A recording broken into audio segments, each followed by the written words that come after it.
Good.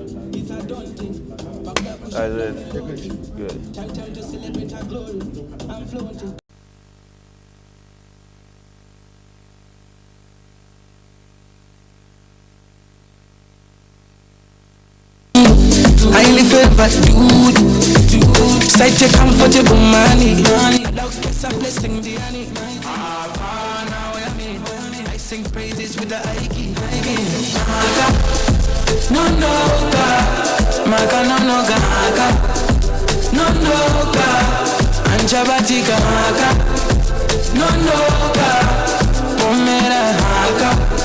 Amana, Maka. Onega, Sachika, Maka. No, no, God. Maka, no, no, God. No, no, God. Uya Jabatika, Maka. No, no, God. Umera, Maka. Umenga, Maka. Oneta shika pa top elevation. Check kacha graduator. Top man delegation. Cut sabangena. Pants come tunes well lang. Down on my knees. Pray for my G's. I want the keys so we all make money. Extension daddy. Tamuka my G. Time to step. Got the money calling. Oh my G, I'm glowing. Tell my haters I'm sorry. Saga wonders reloading. It's a daunting. Back black cushion down reloading. Time to celebrate our glory. I'm flaunting, we rolling, easy going. Na baba God. Maka, no no ga. Maka no no ga. No no ga. Anchabatika maka. No no ga. Pomera maka. Amana maka. Onega sachika maka. No no ga.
Just scan the QR code. That's where the program is. And those that are going to do any presentation in the plenary, kindly come forward with your presentation so that we upload them in good time. Thank you.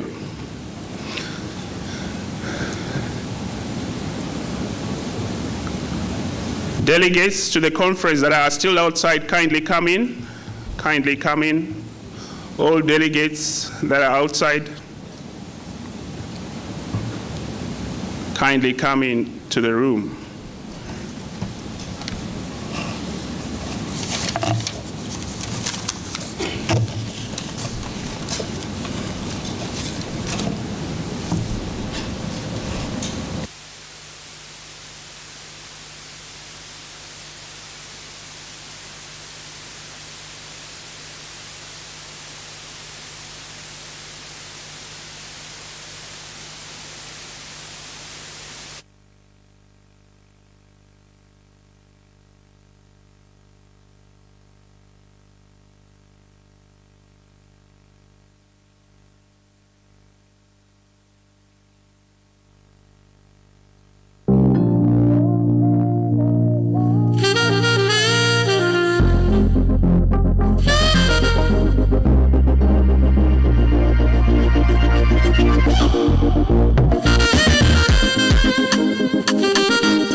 Did you sleep well? Good morning, ladies and gentlemen. Thank you. That's much better now. Like I said, we bring the conference to order, and we know we haven't constituted a quorum. I'm told there were about 420 delegates, but we also have the hotel staff which is here, and we felt perhaps they would give us and walk us through the safety and health procedures of this hotel, and then we can give them the platform, they walk us through, so that they will do other activities during the day. We have held them for quite some time now. Ladies, you can come along. Thank you. Yes, you can come.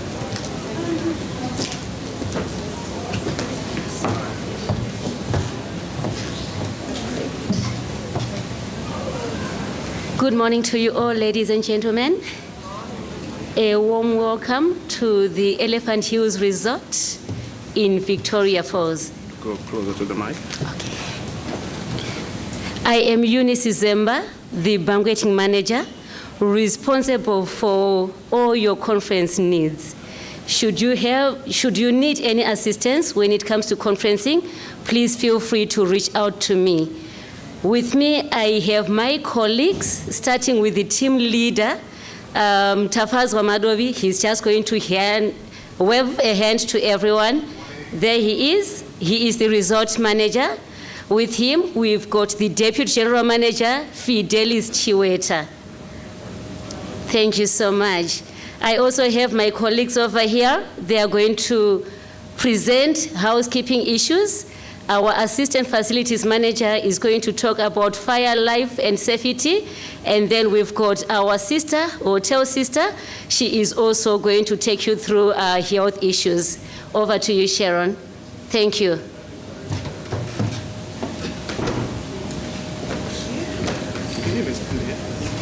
Good morning, everyone.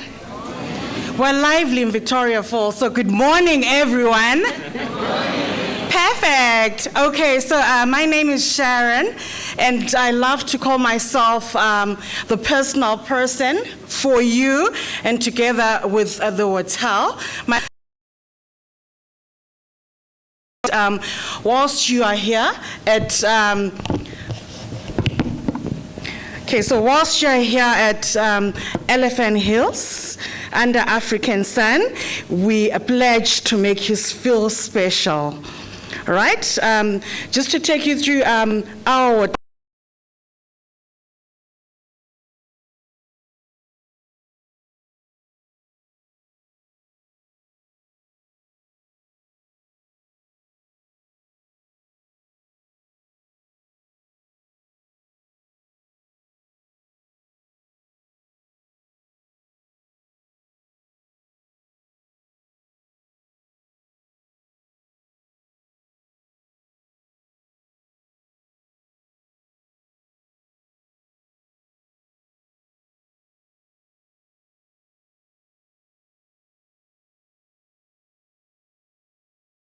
left or right, you just find out the gents or the ladies. We also have a similar setup as well, just downstairs.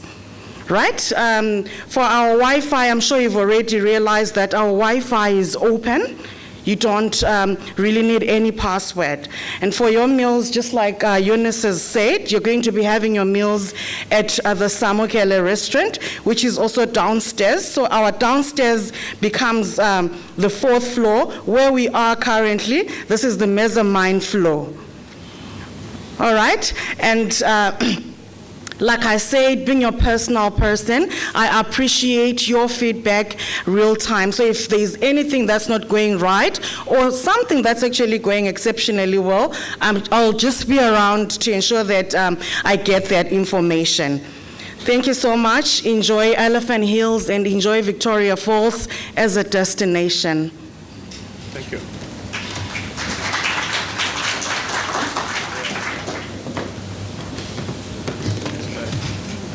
Good morning, everyone. Welcome to Elephant Hills. I'm Emma Kasu, the Assistant Facilities Manager. I'm going to take you through fire, life, and safety. Here at Elephant Hills, we have 3 big conference areas. We have Kalala, where we are now. We have 3 exit doors. The one is there, then the second one, and the third one. In case of emergency, please don't panic. We have 3 here. Then in Gwai, we have 2 exit doors, which are there. We have 2, one in front, and that's which are there. We have 2 exit doors. In case of emergency, we have the one in front and the other one at the back. Then in Kalundu, we have another big conference downstairs. We have 3 exit doors in front, back, and the other one which leads to the kitchen. In case of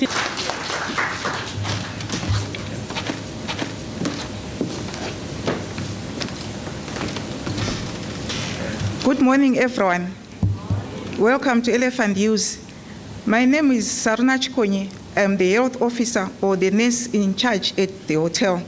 I'm just here to inform you that we have got a clinic on the hotel, and you are free to come through with your medical issues. And if there's any emergency, don't hesitate to get through to us through the guest services.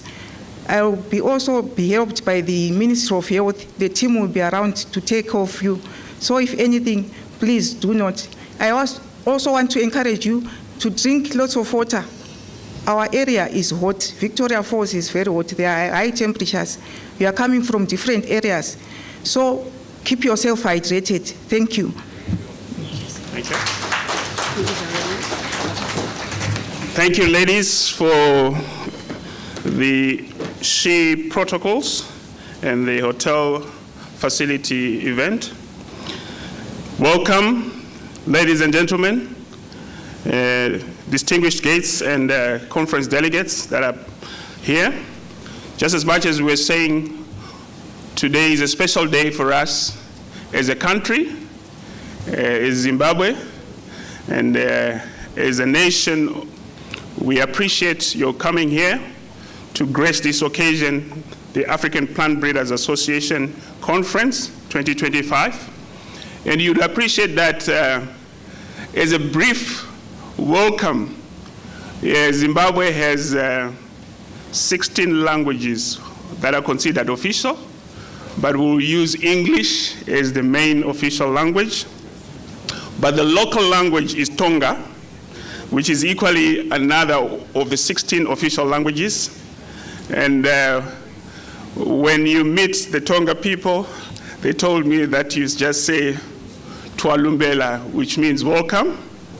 So they will be welcoming you here, and we are welcoming you as also the nation and PBA, who is the local organizing committee. The other Shona language is Mauya, which also means welcome. Okay?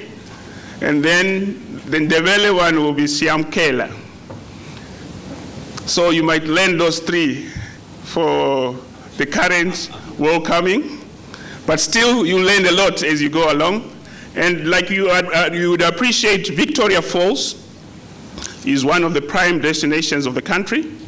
And the Lozi people call it Mosia Tunya. Mosia Tunya, the smoke that thunders. So basically, that's the brief background to what we are here to do today. And as we wait for the main delegates and the guest of honor to come in, I would appreciate that we wait for the national anthem to be played. We are going to have students from a local primary school who are going to sing the national anthem for us. And in the meantime, the IT team kindly put up the QR code. You can scan this QR code for the program, and you can actually follow the program on your phones. So whatever we are going to do in terms of proceedings and adjustments, we'll be using that program. And may I kindly ask all those delegates that have presentations that are going to be in the plenary to go to the IT desk and they upload their presentations before time, because you'd appreciate that we'll have a protocol session where we have the official opening. So we don't want to lose a lot of time, and we would appreciate if you do it now before the formal presentation is done. Welcome, ladies and gentlemen that are coming in, the little ones that are going to sing the national anthem for us.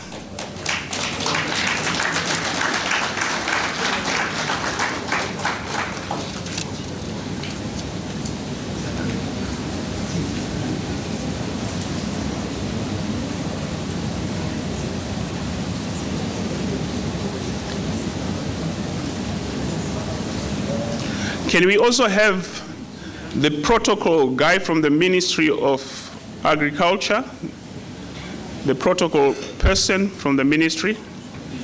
Can you kindly come up here?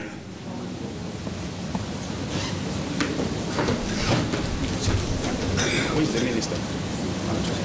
Right. And then, what do you bring? Okay. So the moment they are coming, and then you signal me so that I ask people to stand up.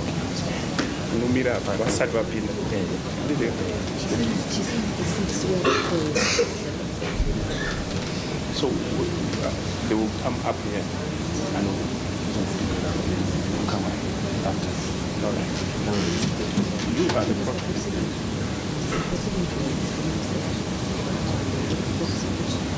Yeah, that's why I'm saying they will come up exactly up here. They can sit out for presentations. Okay, that's fine. You sit now, it's 2 minutes. Okay, thank you. Right now. Okay.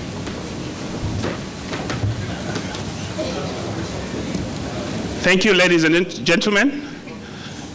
For those that came in late, there were issues to do with safety and health and the security issues of the hotel. You can ask your colleagues next door. Perhaps they will just debrief you on what was said by the hotel personnel. In the meantime, we're waiting for the guest of honor to arrive. And if you haven't scanned, the QR code is there. You can scan the QR code for the program so that you make follow-ups and you make the informed decisions where you want to go during the day relative to the program. Thank you.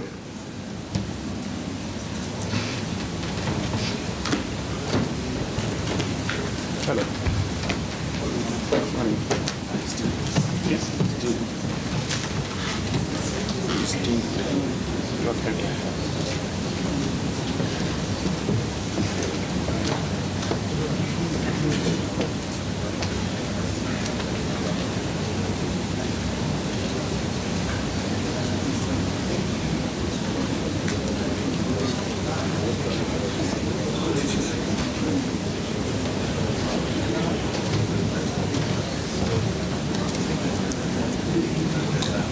Let's not forget about the theme of the conference, winning the race against food insecurity, malnutrition, and climate change.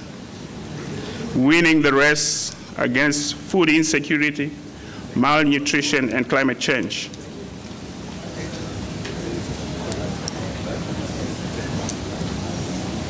Guys.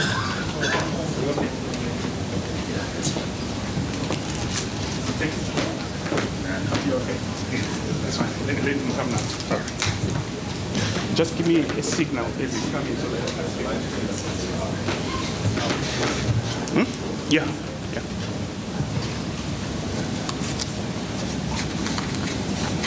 In the meantime, I would like to make some recognitions relative to our sponsors.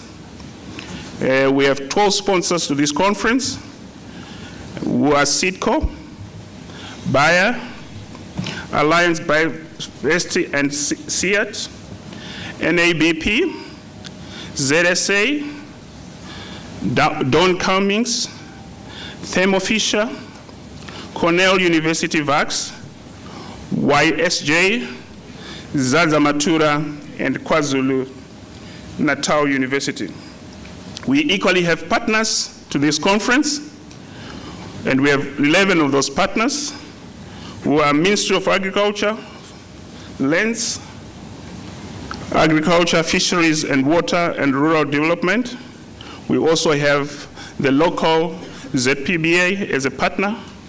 We also have PABRA as a partner, ITA, ICRISAT, CIMIT, New Phytologic Foundation, ZTA, AGRA, WAKI, and Cake House. Those are our sponsors and partners. Thank you very much for partnering with APBA for this conference in our endeavor to win the race against food insecurity and malnutrition, as well as climate change. We welcome you all to this conference. We ask you to be very active. This is an interactive conference. Every delegate is a participant in his own right, and there's a right to contribute, and the privileges of all other delegates are equal. So let's be very interactive. Let's participate as much as we can. Let's share information. Let's share knowledge in all our endeavor to feed and seed Africa and beyond. Thank you very much.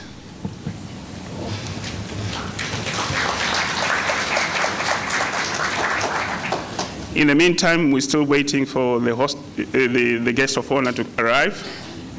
The little ones, just be patient. I know you can be there for a long time and it can be gruesome, but you're welcome.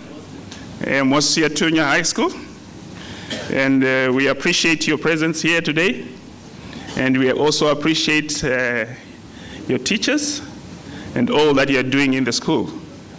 Feel free, feel welcome, be relaxed and be comfortable. Thank you.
Can we all rise for the entrance of the guest of honor?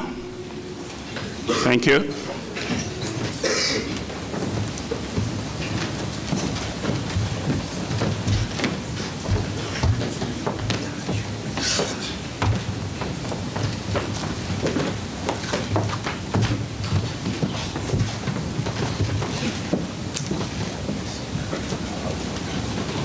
Thank you. Like I said, we will have the national anthem being sung by Monsignor Tunya High School. Can we all rise for those that are seated in honor of our national anthem?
Thank you very much, Monsignor Tuya High School. Ladies and gentlemen, we are here gathered today for the African Plant Breeders Association Conference being hosted and co-hosted by the Zimbabwe Plant Breeders Association of Zimbabwe. But we also need to recognize that we are also being hosted by the executive, His Excellency, being represented here today by the Minister of Lands, Agriculture, Water, Fisheries, and Rural Development, Dr. Anxious Masuka. Dr. Anxious Masuka, welcome to this conference. I know the protocols will be done and you'll be welcomed by the right people, but in the meantime, we ask you to be seated, Honorable.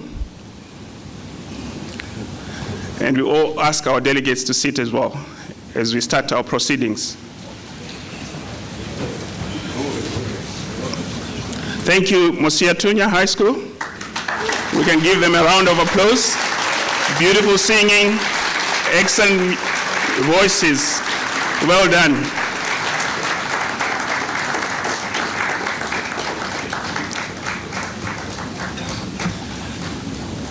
Ladies and gentlemen, it's my singular honor, like I said initially, to recognize all those that made this event possible. And I would want also to welcome you all to the great land of Zimbabwe, with special emphasis to your visit to the Victoria Falls, the Mosia Tunya, the smoke that thunders. You would appreciate with the little time that you've been here. It's a beautiful place, and you all welcome The delegates from Africa, you're welcome. Delegates from all over the world, you're equally welcome. Those that are here as Zimbabweans, please feel free as well and show around our colleagues that have come from different countries of the world to grace this occasion. And it is a momentous occasion in our nation to host this conference, and it is appreciated by the higher authority that is here today, and they put value to everything that we do as a nation, and they welcome you, and we thank you for your coming here. We can all clap hands and say welcome. Mauya, Siamukela, thank you. It is also my honor to also recognize, like I said, the sponsors of this event. And we have 12 sponsors to this event, who are SIDCO, Bayer, Alliance of Bioverst and SEAT, NAPBA, ZSA, Sesquet, Don Cummings, Thermo Fisher, Cornell University Vax, YSJ, Zaza Matura, and KwaZulu Natal University. Thank you very much, sponsors. We can give them a round of applause. We equally have partners that are partnering with us in this event, and we have 11 of those partners. And the first partner and the major partner is the Ministry of Lands, Agriculture, Fisheries, Water, and Rural Development. Thank you very much. And we also have ZPBA, who are the local organizing committee for this event. We also have PABRA, we have IITA, we have ICRISAT, we have CIMIT, we have New Phytological Foundation, ZTA, which is the Zimbabwe Tourism Authority. We also have AGRA, and we have also WAKI and Cake House. Those are our 11 partners. Thank you very much for being partners in this conference. Without wasting much of our time, may I call upon, you appreciate in Zimbabwe, we have 10 provinces. And in each province, we have an honorable resident minister. And in this conference, we are being hosted by Matabeleland North Province. And we call upon our host, who is the resident minister, Honorable Richard Moyo, the Minister of State for Devolution for Matabeleland North Province. Honorable Minister, can you come forward to do your remarks? Thank you.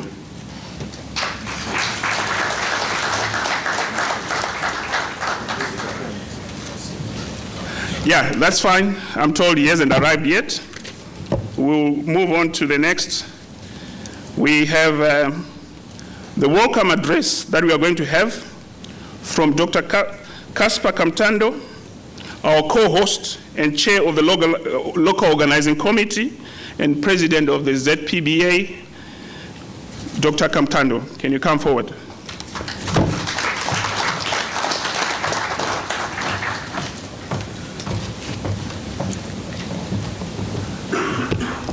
Good morning, ladies and gentlemen. Allow me to start by recognizing our guest of honor, the Minister of Lands, Agriculture, Fisheries, Water, and Rural Development, Honorable Dr. Enshas Jongwe Masuka.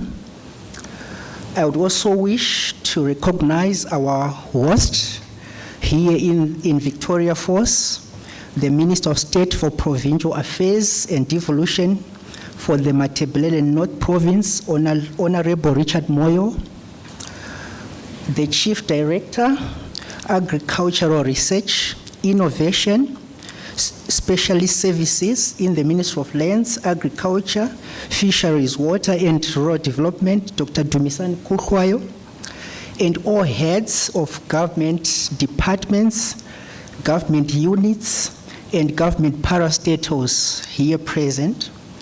The President of the African Plant Breeders Association, Professor Julia Sibia, and her entire executive and secretariat, executive committee members of the Zimbabwe Plant Breeders Association and the ZPBA Secretariat, leaders of agricultural associations and unions here present, our distinguished academic, research leaders and scientists representing various public and private academic and research institutions across Africa and beyond, members from the diplomatic corps, members from the media, farmers and farmers unions, exhibitors, students and all guests here present, I all recognize you. I do hereby extend a sincere welcome to you all to this 4th African Plant Breeders Association conference organized by the African Plant Breeders Association in close partnership with the Zimbabwe Plant Breeders Association, the Ministry of Lands, Agriculture, Fisheries, Water and Rural Development, the Zimbabwe Tourism Authority, PABRA, New Phytologist Foundation, Kekos Trust, Western Center for Crop Improvement, CIMIT, ICRISAT, AGRA, and IITA, with special financial support from Bayer, SIDCO, Alliance Biodiversity, and SIAT, Zimbabwe Seed Association, Sequet Africa, Don Cummings, Thermo Fisher, and NAPBA. The theme of this conference is winning the race against food insecurity, malnutrition, and climate change through genetic innovations.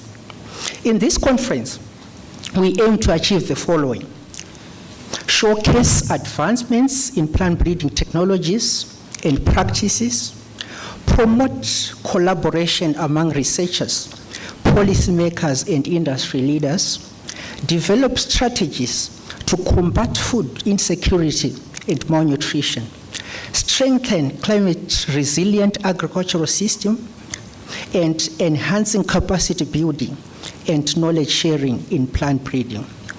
Please allow me to extend a special welcome to all the speakers and panelists who were invited to share their knowledge and insights in this conference as we seek to win the race against food insecurity, malnutrition, climate change through genetic innovations in Africa and beyond.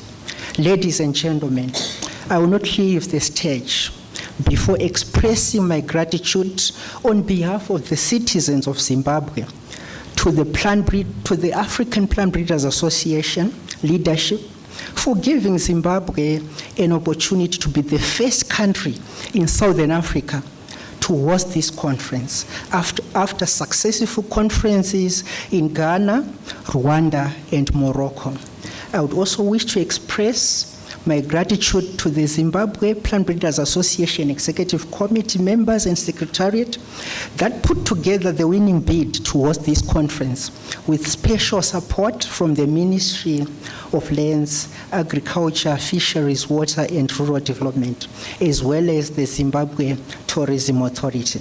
I will also not forget to appreciate all the material support received from corporate members of ZPBA, namely SIDCO, Zimbabwe Sugar Association, Kutsaga, and CIMIT Zimbabwe, as well as individual members of ZPBA that contributed to smooth organization of this conference.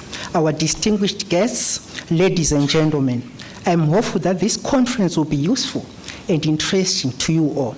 Please remember that you are in Victoria Falls, where one of the 7 wonders of the world is positioned. Please also spare time to experience Zimbabwe.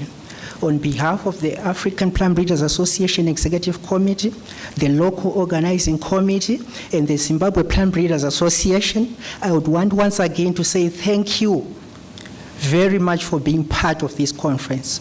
Good day and God bless.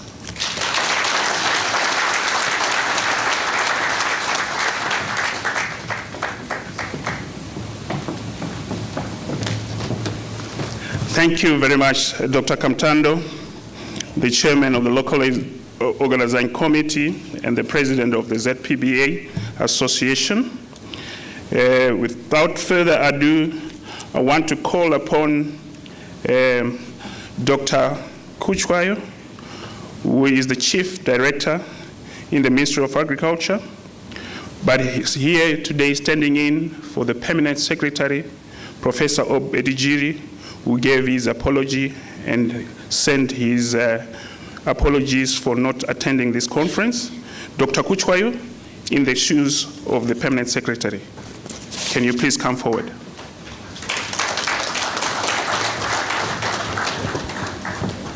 Good morning, colleagues. Yes, I would like to recognize the presence of the Honorable Minister of Agriculture, Lands, Agriculture, Fisheries, Water and Rural Development, Dr. Anxious Jongwe Masuka. Dr. Masuka has extensive agricultural experience spanning more than 32 years, backed by a strong science background, having been a researcher at the Forestry Commission, lecturer at the University of Zimbabwe, and an agricultural researcher at the Tobacco Research Board.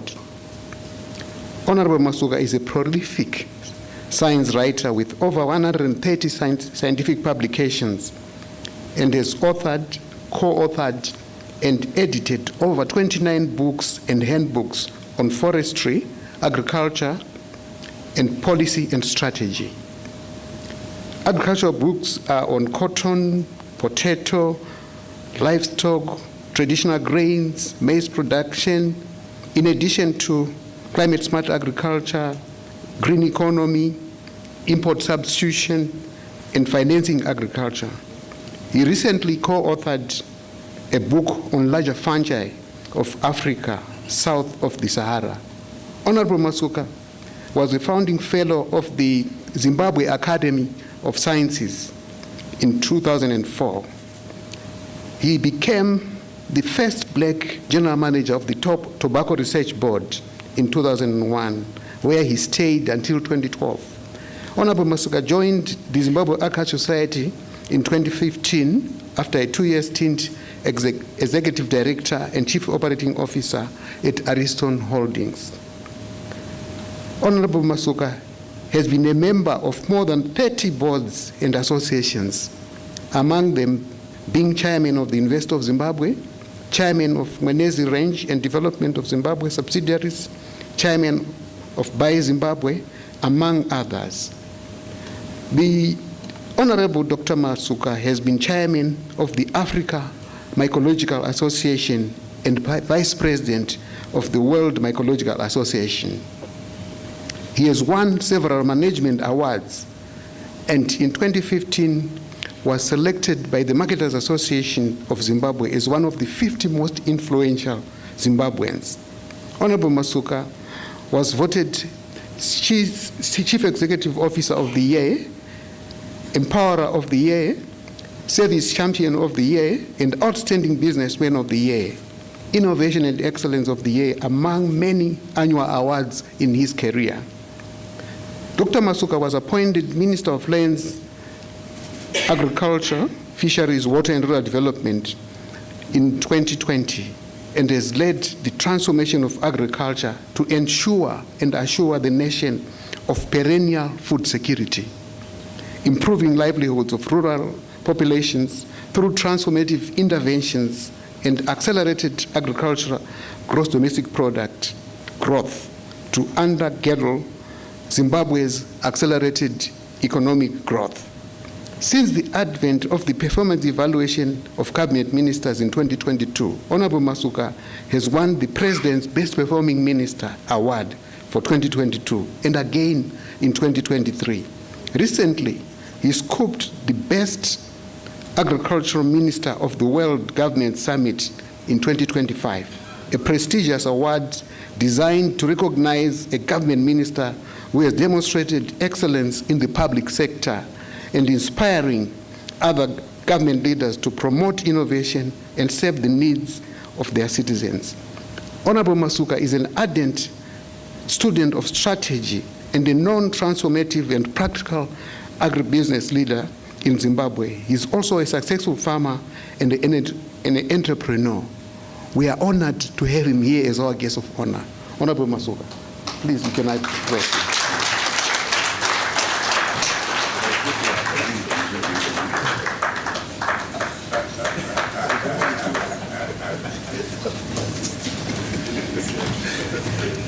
Thank you. Let's take our seats.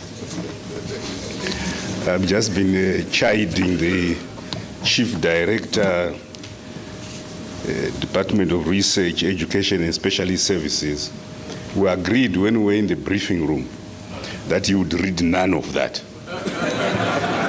And he promised that he would not do so. And while we were here, he says, I can't miss this opportunity to tell the world that what you have done. I wish I had done a third of that. The Minister of State for Provincial Affairs and Devolution, Honorable Richard Moyo in absentia, the Africa Plant Breeders Association President, Professor Julia Sibia, the Zimbabwe Plant Breeders Association President and Chair of the Local Organizing Committee, Dr. Caspar Campando. I note some senior government officials, distinguished scientists, ladies and gentlemen. A very good morning to you all. It is indeed an honor and a privilege to be the guest of honor at this conference, the 4th African Plant Breeders Association Conference, here in the majestic city of Victoria Falls. And Zimbabwe is indeed honored to be the host of this prestigious conference. And as we've heard, in Ghana, in Kigali, in Morocco, and finally here in Victoria Falls. So we're very pleased to host you. The Victoria Falls is appropriately named Mosia Tunya in the local Tonga language. And that means the smoke that thunders. But it was, of course, David Livingstone who discovered Victoria Falls for the world. And we are pleased for that effort that has popularized the Victoria Falls. As the President, His Excellency Dr. Idi Mnangagwa says, we will maintain the name Victoria Falls. If we asked you to come and see Mosia Tunya, none of you would come. But if we asked you to come and see the majestic Victoria Falls, I'm sure you'll be able to associate this from geography and history. So I hope that to our visitors to Zimbabwe, those that are visiting for the first time, they are indeed most welcome. Sample our hospitality. Our culinary and gastronomy escapades are well known, headlined, of course, by our First Lady, but also situated in this majestic Victoria Falls is a rich sampling of our wildlife. You probably know that Botswana and Zimbabwe host more than a quarter of the elephants in the world. So don't get too close, but see them. They are also, they are still wild. So I hope that you'll have an opportunity to sample these. The theme of this conference, winning the race against food insecurity, malnutrition, and climate change, is indeed timely and relevant. And distinguished scientists, I recall those days when I used to sit behind the microscope, spend 19 hours or so trying to do a bit of taxonomy. Yes, taxonomy is my specialty and mycology, and I have a few species that I have discovered and named after myself to the world. That's my small contribution. And when I was getting a bit rusty, a colleague of mine who was my professor at the University of Oslo in 1990, when I graduated with a PhD in 1992. But he then says, before you get too old and forget, and before he gets too old, because he's just below 90 or so years old, he says, why can't we contribute to Africa? Perhaps our last installment, we had written some book, I think it was 2004 or so, on Central Africa and the larger fungi. And he says, but why can't we stretch our imagination and do something for Africa? And I hope that's the last book that I've written, the 30th book in my life. So I'm not going to write another. Distinguished scientists, climate change is real. And we've seen this manifested as frequent droughts, extreme heat, and even floods. Last year, Zimbabwe experienced the worst drought in living memory, and we had to look at our resources, and we ended up with the wheat-based food security strategy. And climate mitigation and adaptation are at the fingertips of most governments, and like many, Zimbabwe has responded with robust and bold agriculture, food systems, and rural transformation strategy. And in that strategy, we say we want to do 3 things, and all undergirdled by climate-smart agriculture.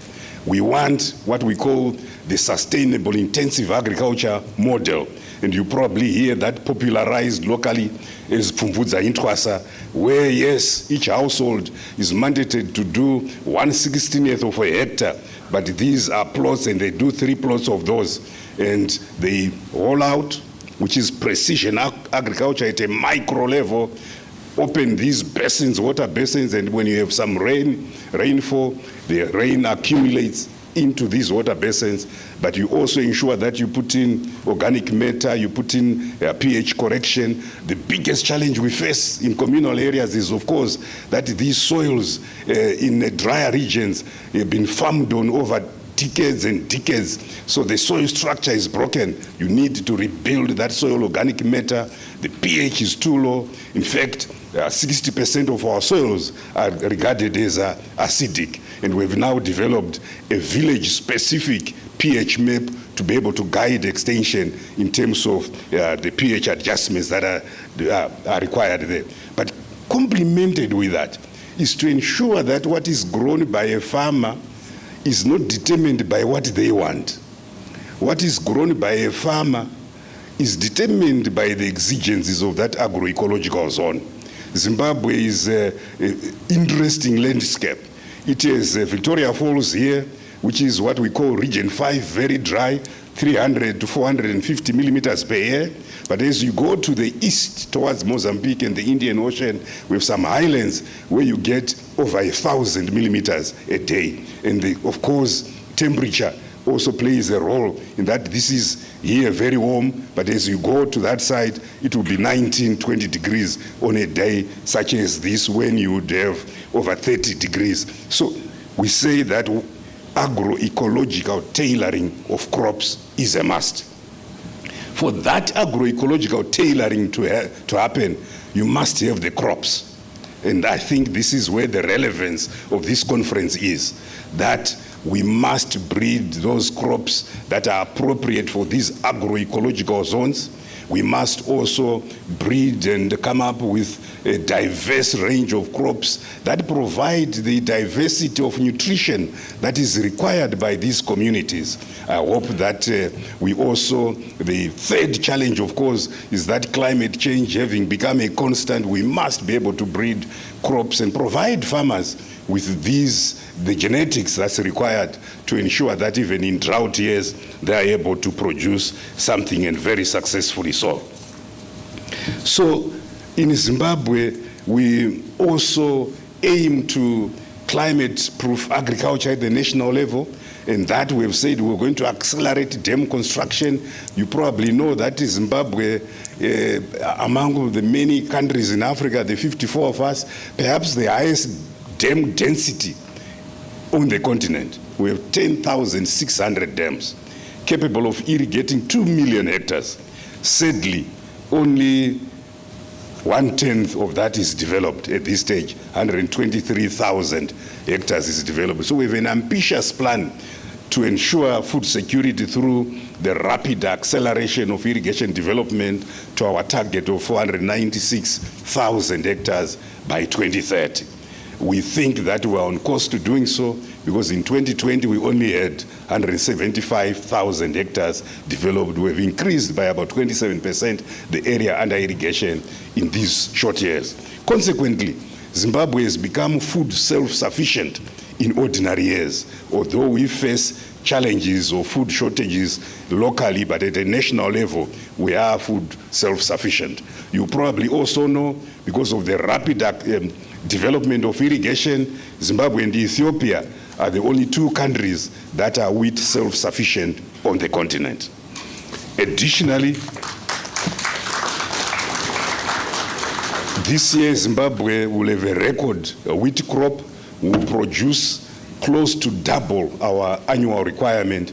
So if any of my colleagues on the African continent wish to import and promote the spirit of Ubuntu, please, let's discuss. We have a very robust strategy, which I indicated, the agriculture, food systems, and rural transformation strategy, but it is 3 or 2 pillars that are very relevant to your conference.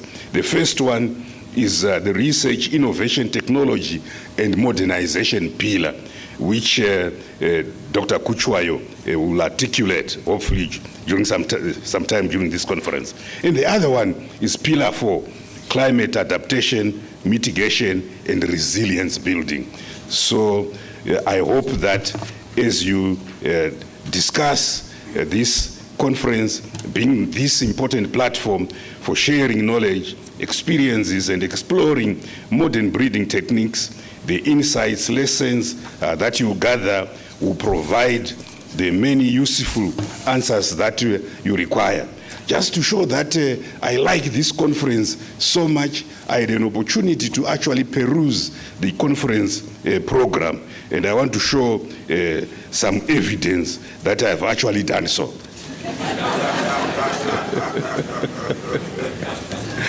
I saw the crops that are covered, from wheat to cotton to cassava to African pea. I saw someone write it as cowpea. No, it is not cow. We are not cows. It's called African pea. I saw even citizens science. I saw capacity building. I saw stress tolerance. I saw aphid resistance. So quite a lot of topics that you are going to be discussing, very diverse. For me as a policymaker now, what I look forward to having is to say, what practical aspects can we get out of this conference that will be useful in transforming agriculture? Agriculture in every African continent is the biggest employer. In every African country is one of the biggest contributor to GDP. So it is agriculture done right that will transform communities. And as we say, 62% of Zimbabwe's population is in rural areas, daily aching a subsistence living out of agriculture. I hope the conference outcome will contribute to providing the resources that are required to transform these rural communities from economic spectators to economic actors. Agriculture indeed can be this transformative vehicle that is required for the attainment of our Vision 2030. With these remarks, it is now my singular honor and pleasure to declare this the 4th conference of the Africa Plant Breeders Association officially opened. I thank you.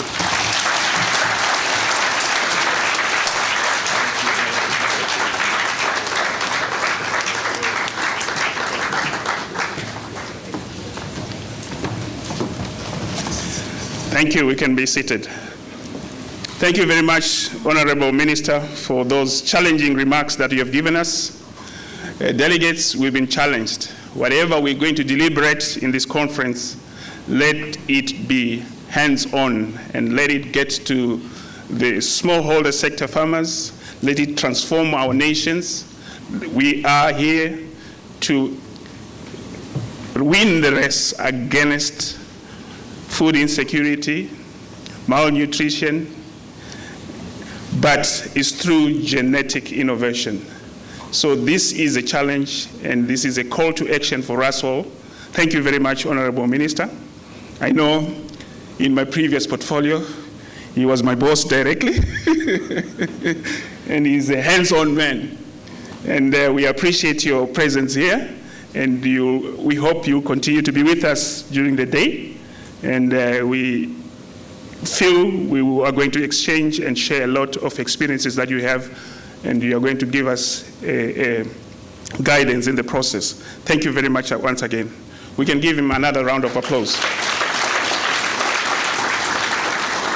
Now I want to call upon the president of the African Plant Breeders Association to give us the Plant Breeders Association story, the journey that we have walked as a PBA over the years. And this being the 4th conference, I want to call upon Professor Julius Biya to walk us through the journey. Thank you, Professor.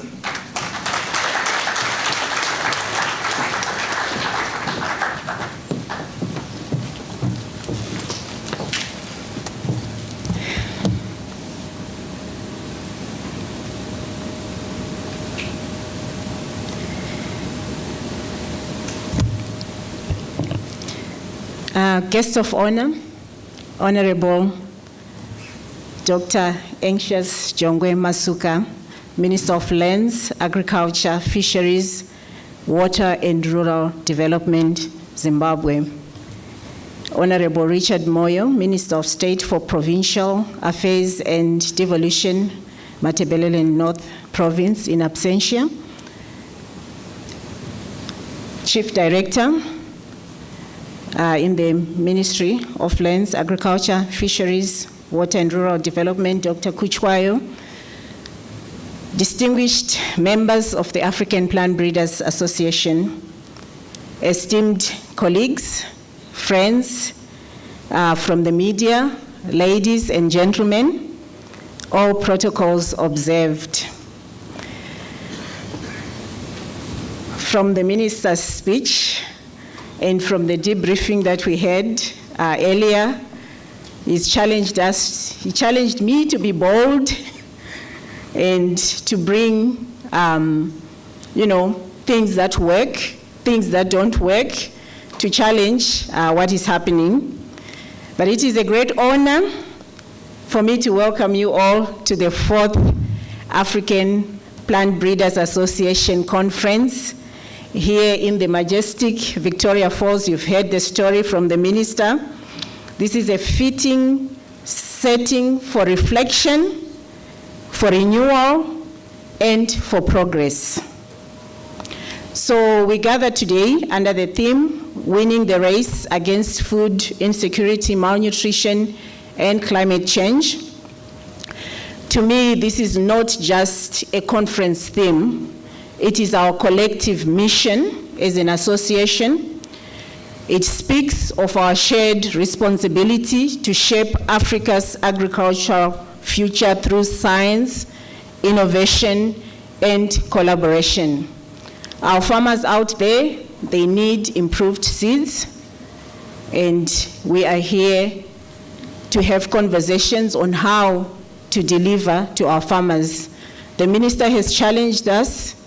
He's called us to act, not to just talk. So I hope that during this conference, we won't just be talking about the innovations that we have, but we'll find ways of getting those innovations to those who really deserve, our farmers. So I am here to talk about our story. How did it all begin?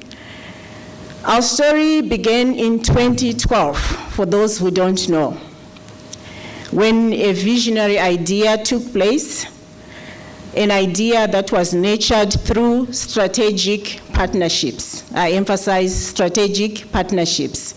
This was facilitated by the Alliance for a Green Revolution in Africa, AGRA.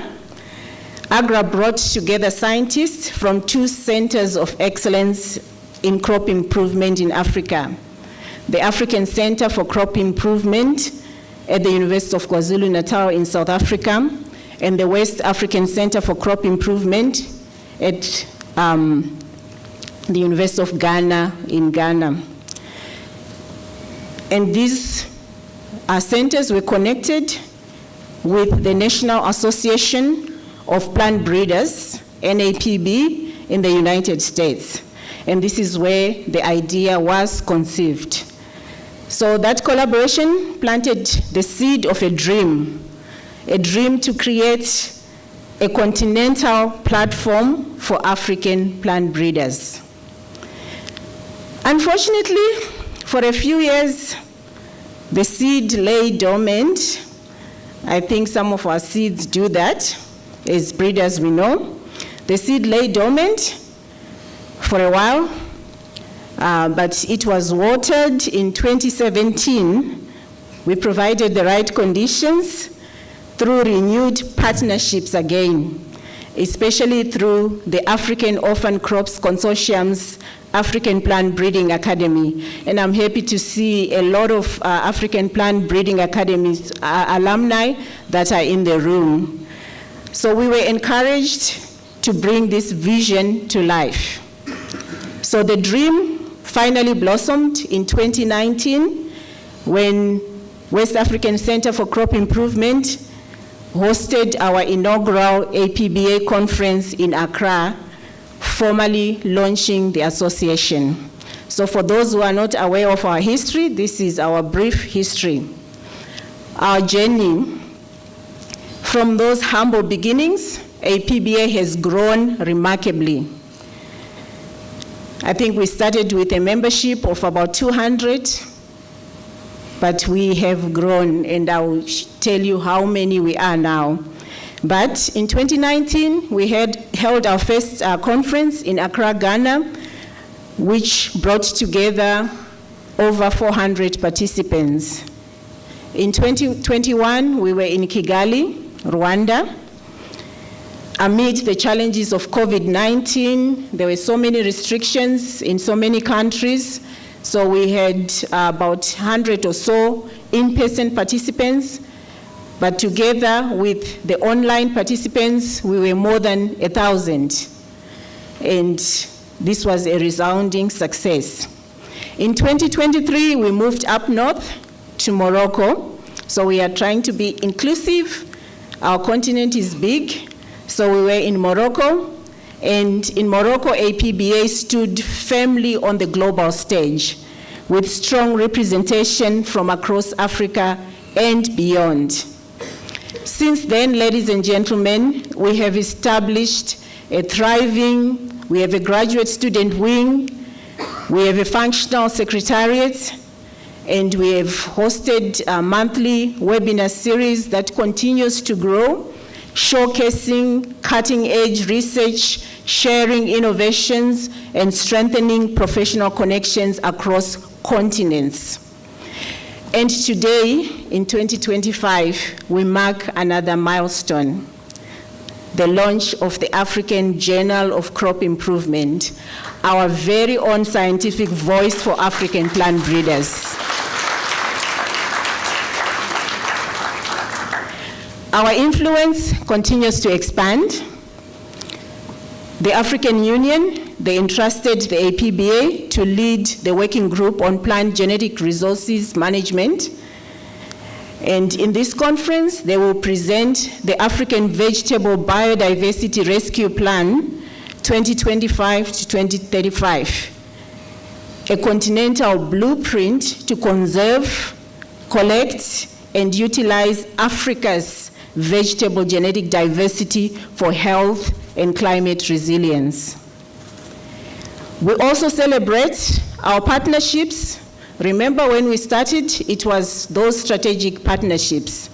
So we celebrate partnerships with our own NAPB, the National Association of Plant Breeders, through the newly launched International Bolog Scholars Program, which is expanding the legacy of Norman Borlaug, which mentors the next generation of plant scientists, a 2-year experiential program connecting scholars across Africa and the US. In addition, in this conference, we will witness the graduation of a cohort of scientists trained under the Collaborative Breeding Leadership Program, CBLP. This is a model of capacity sharing between the CGIAR and the NAS, the National Agricultural Research Systems. Another exciting highlight of this conference is the post-conference data hackathon supported by the Novo Nordisk Foundation. This initiative will empower our young scientists to analyze their breeding data more effectively and make informed data-driven decisions, an essential skill in our collective race against food insecurity, malnutrition, and climate change. So our membership as a PBA now exceeds 500 scientists.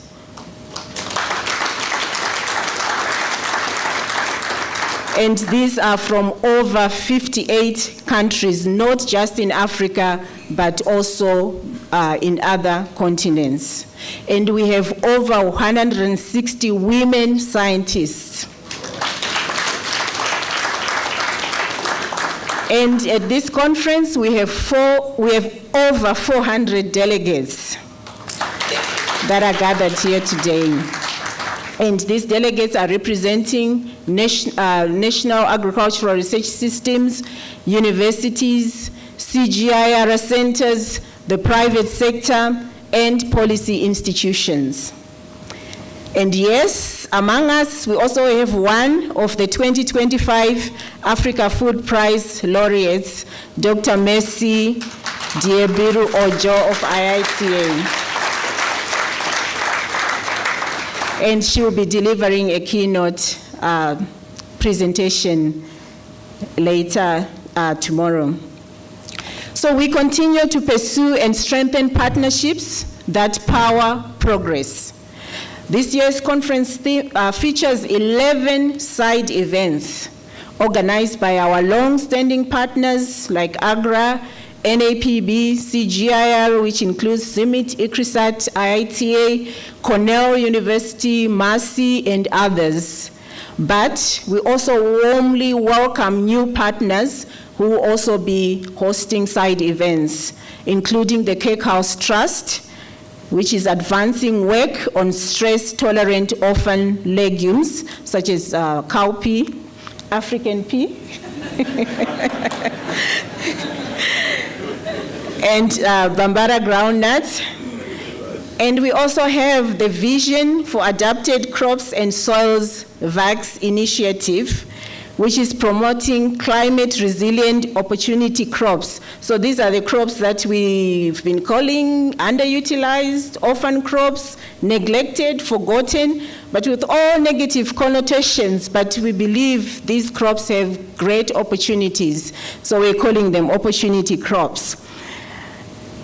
So we promote climate-resilient opportunity crops and soil health through partnerships with CGIAR, universities, NAS, private sector collaborators. And we also have the African Bioinformatics Institute, which will also be hosting side events, the Artemis Project, and 1,000 farms. So we do value these partnerships. As the African Proverbs reminds us, if you want to go fast, go alone. If you want to go far, go together. And indeed, we have gone far together. So this year, our partners and sponsors, they include the government of Zimbabwe through the Ministry of Lands, Agriculture, Fisheries, Water, and Rural Development, as well as PABRA, CGIAR, CIMIT, IITA, ICRISAT, Alliance of Biodiversity and SEAT, the AOCC, World Vegetable Center, New Phytologist Foundation, Zimbabwe Seed Association, BEA, SEEDCO, Zadzamatura, AGRA, WAKI, UKZN, Thermo Fisher, SECAT Africa, and the Novo Nordisk Foundation, among others, who have generously contributed both in cash and in kind. Ladies and gentlemen, APB's journey has not been without challenges.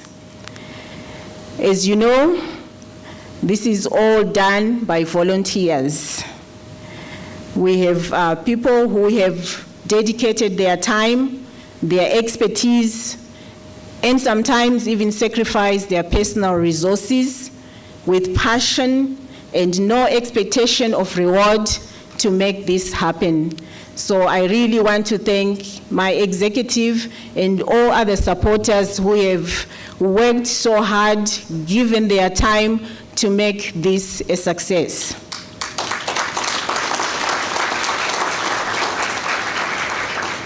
And we are also grateful, deeply grateful to our partners and hosts here in Zimbabwe, especially the Ministry of Lands, Agriculture, Fisheries, Water, and Rural Development for believing in our vision and walking this journey with us.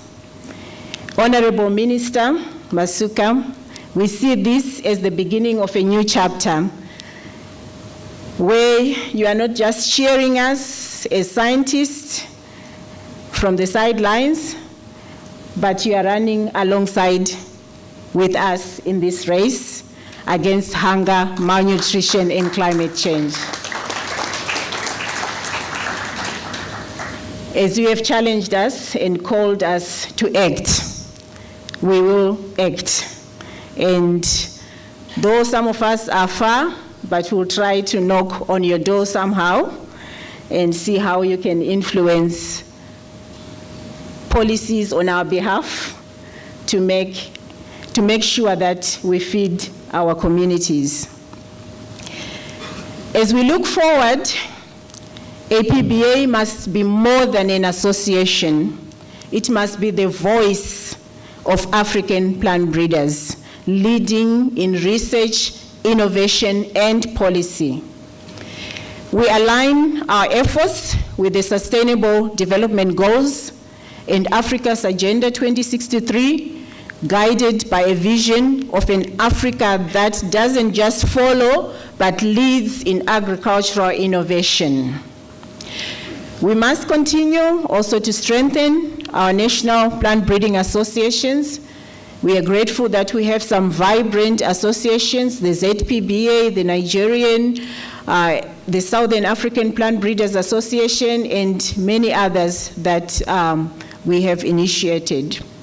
We want to build regional and global collaborations and invest in the next generation of scientists, ensuring that our work delivers impact at the farmer and community level. Our mission is not only scientific, ladies and gentlemen. I believe our mission is moral, to ensure zero hunger, improved nutrition, and resilience in the face of a changing climate. Colleagues, our journey from a seed planted in 2012 to a thriving continental movement today is a testament to vision, sacrifice, and hope. So, as we embark on this 4th conference, I want to encourage you and to challenge you to recommit yourself. Let's recommit ourselves to innovate, to collaborate, and to ensure that Africa's farmers and communities truly benefit from the science that we create. Together, I believe that we can, and we will win this race against hunger, malnutrition, and climate change. So I want to welcome you once again to the 4th African Plant Breeders Association Conference. Let us continue the journey together. God bless you all. Thank you.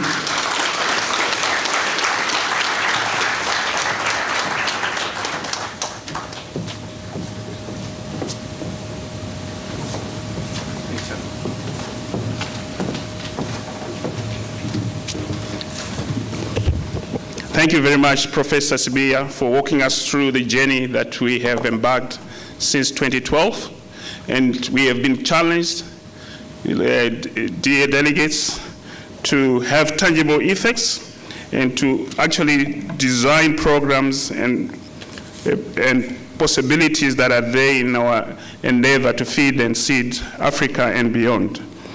In the meantime, can I make an announcement? If there is anybody who is from Shearwater, can you kindly go to the information desk with your presentation? Shearwater, or the Zimbabwe Tourism Authority. If any of those representatives are here, kindly go to the desk with your presentation. Thank you. As we move forward, we also want to recognize and appreciate our partners that are going to give us goodwill messages or solidarity messages. And we want to call upon Don Cummings from the National Association of Plant Breeders in the US to come with your solidarity message. Can we all give him a round of applause?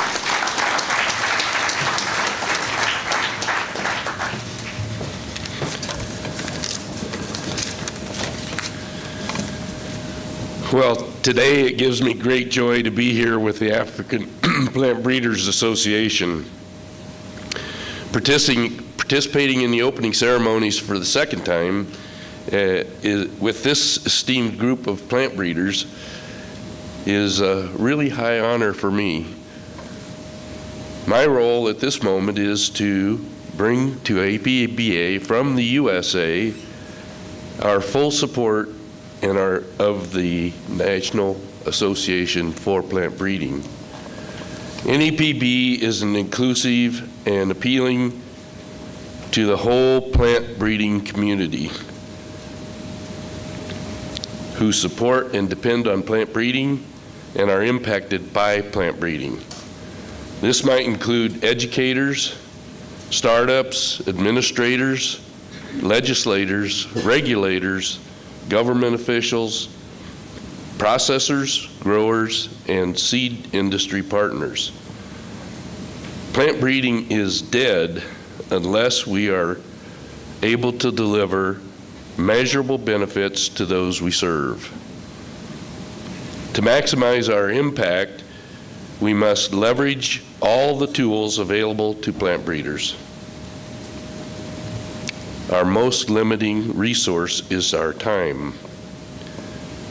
NAPB strives to be the professional home for all plant breeders, broadly defined.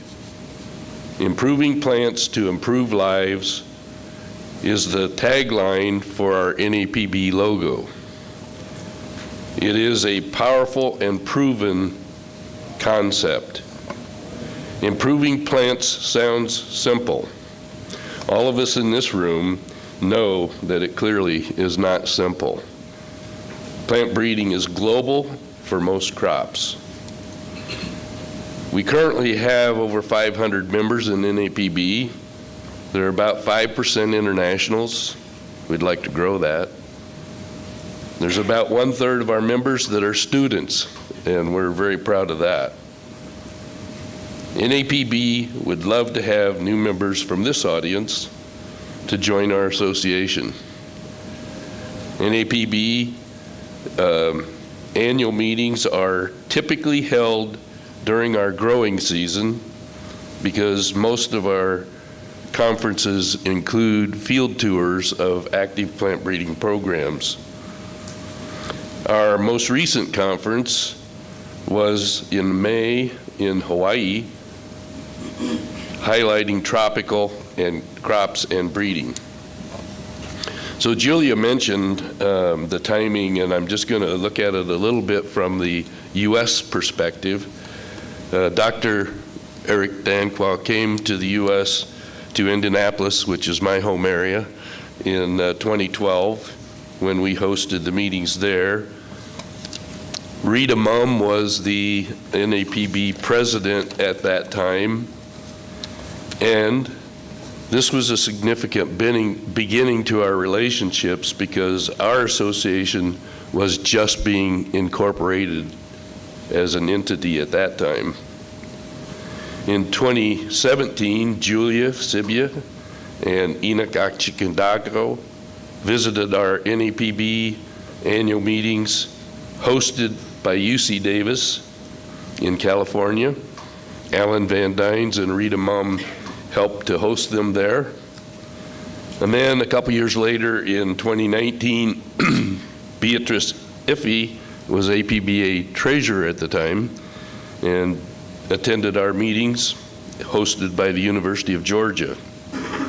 At that conference, Beatrice came up to me and asked me personally if I would want to come to the APBA conference in Accra. I attended and joined APBA at that time, and it was life-changing. It was really great, and I think it enhanced our relationships a great deal over that time. Today we have several NAPB members here in Zimbabwe. Don Jones, our NAPB treasurer for many years, is representing our NAPB Executive Committee. Neha Kathari with USDA is our current president, and she sends her greetings to all of you. Our NAPB members are here in the room, and I encourage you to meet them all. Finally, I would like to highlight forward-looking items for NAPB. One is the breaking news that we talked about a little already, that we are establishing a travel grant and mentoring program together with APBA, that we are kicking off in person here today. And I would encourage any of you that want to attend to join us in the afternoon at 4:30.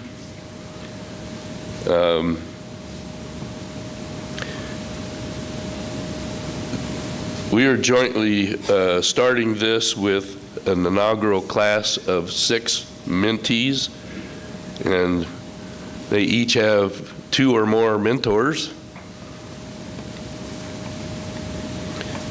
If you are here and you are one of our NAPB International Borlaug Scholars for Africa in the inaugural class, please stand and be recognized.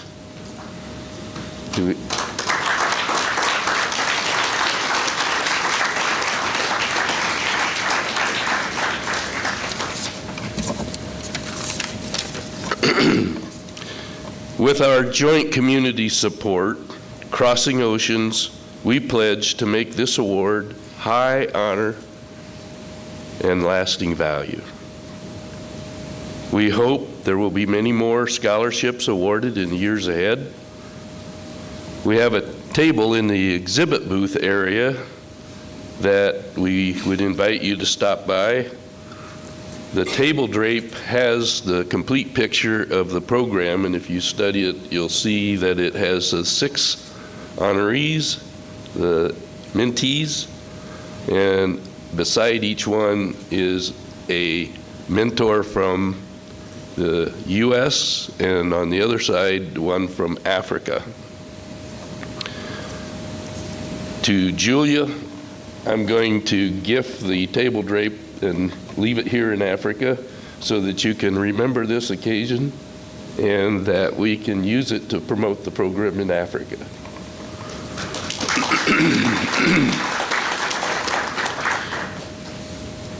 For those attending the panel discussion that I'm on tomorrow morning, I'll talk a little bit more about the program then, but you're also invited to learn about it this afternoon. Next June, our NAPB conference will be hosted by Texas A&M University at College Station, Texas. They would say, howdy. That's the Texas A&M greeting. Our 6 NAPB international scholars will be there, and you're all invited. If you want to learn more about NAPB in particular, please visit our website, plantbreeding.org.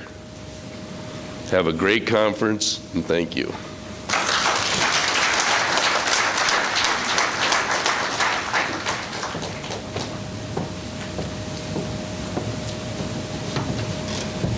Thank you very much, Don, for the solidarity message and for standing with APBA since inception.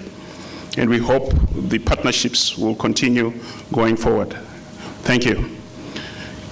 Our next solidarity message or goodwill message will come from Fanny, or Dr. Fanny Cavalli, the Vice President of Engineering and Data Science, Global Plant Breeding, Bayer, US. Is he around?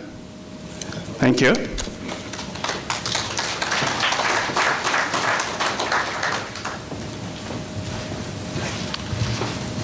Good morning, everybody.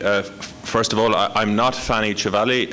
Fanny, my colleague from Bayer, has got stuck in Addis overnight, so I'm John Hickey.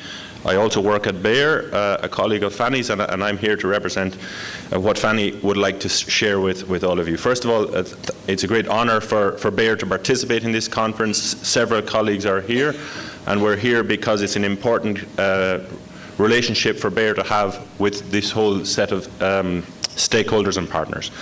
So it's very interesting that the mission of the conference is winning the race against food insecurity, malnutrition, climate change through genetic innovation, because Bayer's mission is health for all, hunger for none. And I think these two things align very much with each other, which is why Bayer is committed to being a partner in Africa for the long term. The minister talked about having big ambitions for transforming elements of agriculture in Africa, and talked about what he is doing to stimulate the growth of irrigation. Well, Bayer also has big ambitions to participate in African agriculture. Bayer seeks in the next years to reach 100 million smallholder farmers, to help them thrive by having access to the type of technology that Bayer and many other partners and companies in the industry can deliver. And as Julie said, if you want to go fast, go alone. If you want to go far, go together. And Bayer is seeking to go together because Bayer wants to participate in the long term. Bayer sees this opportunity as a long-term business opportunity for all stakeholders. And I'd like to just point to a few, some of the history that has existed for Bayer with this journey so far. We have participated in the Borlaug Beechill initiative over many years. We have had partnerships to do capacity building with CG institutions over many years. Bayer has made significant business investments on the continent. We've had breeding programs operating in Africa for many years. As recently as last year, we made a major investment in a seed production facility in Zambia, and we wouldn't be doing that if we didn't believe that there's a long-term business opportunity that we want to be part of for all stakeholders on the continent. We've also participated together with CIMMYT and others on bringing biotechnology to Africa through the WEMA project, for example. So I would like to wish the conference all the best this few days together, and just to emphasize again that Bayer is here to be a partner with everybody and is wanting success for all stakeholders in this initiative. And to close with the minister, I do believe on a personal level very much in the concept of what he mentioned with economic hectares. I think that is a key route through which we will achieve agricultural transformation and ultimately economic transformation for the whole continent. So thank you all.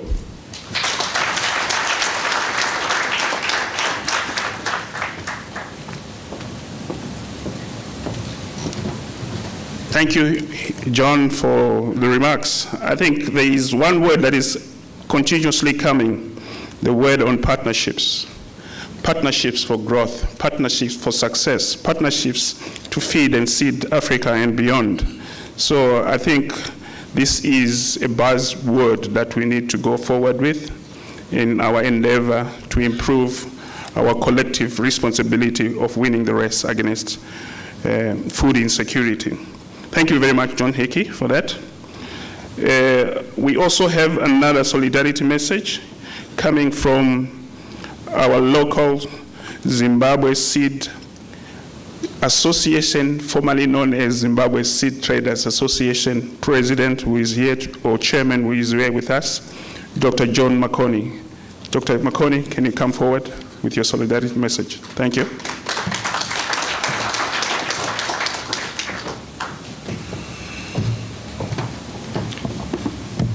Good morning, everyone. I would like to write on the protocols that have already been said, but I would like to honor my honorable minister, Dr. Masuka. Earlier on, he said that I go to his office too often. I took it positively that it means that we are collaborating very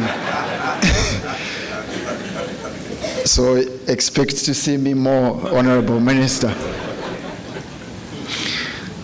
I would like to congratulate the organizers of the African Plant Breeders Association for such a wonderful meeting that you have organized, which brings together a diverse number of people from many countries. I understand all African countries are represented today.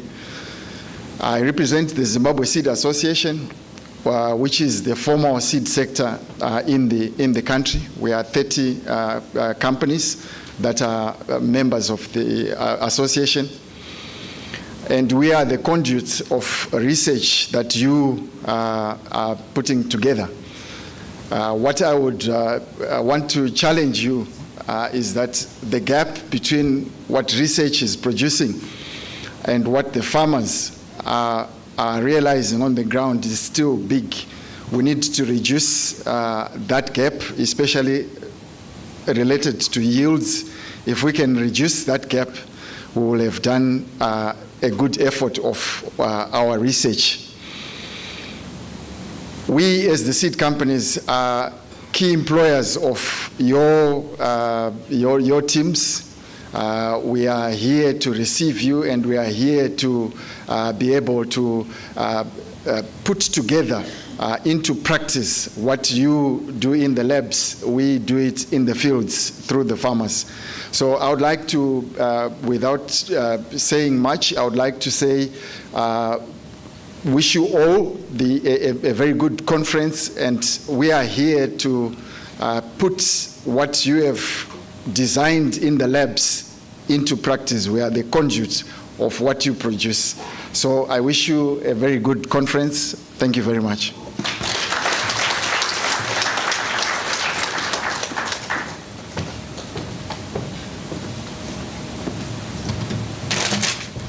Thank you very much, John, for those remarks. John has been a colleague of mine for the longest time, and he is equally another hands-on person like our dear minister. That's why they are always meeting frequently. Thank you very much. You'd appreciate that we had a program with the Zimbabwe Tourism Authority, but I'm not seeing any representative here. Do we have?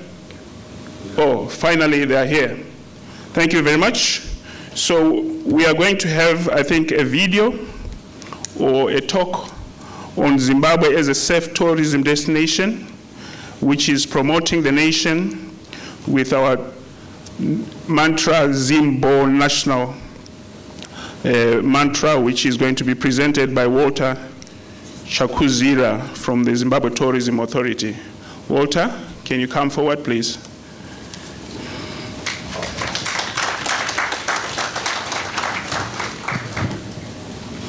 We have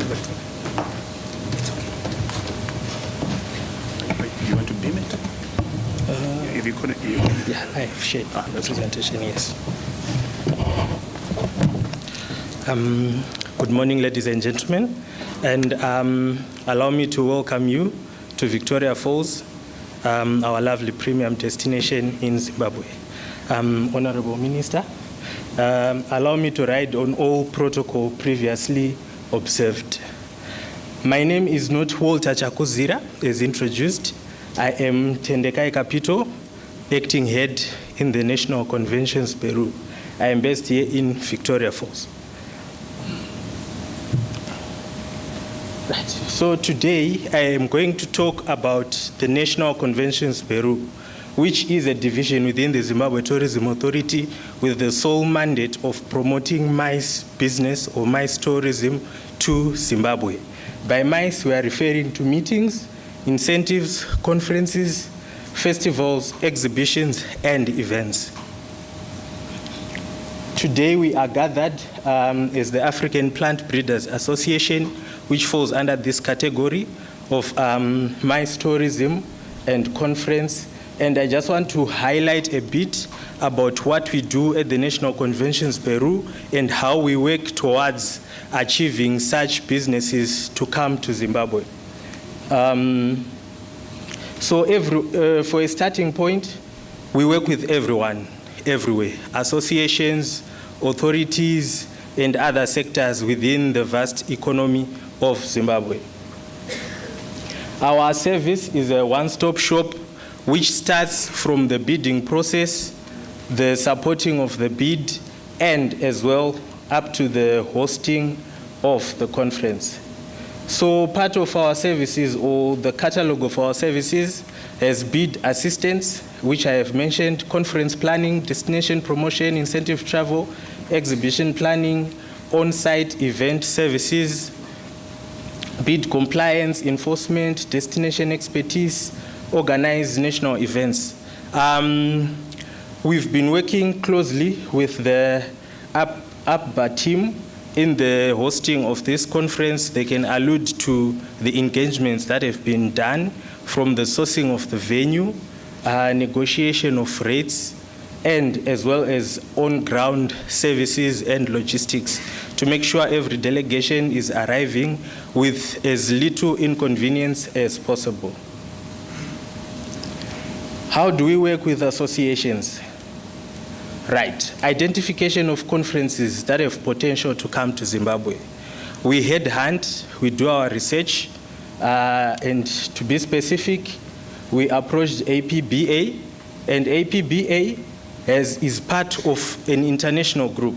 So we work through the local chapters to get information on where and when conferences or any events that will be on the calendar of the international group, so that we can attract them to come to Zimbabwe. Sourcing of host conditions, we provide facilitation and training to the local chapter.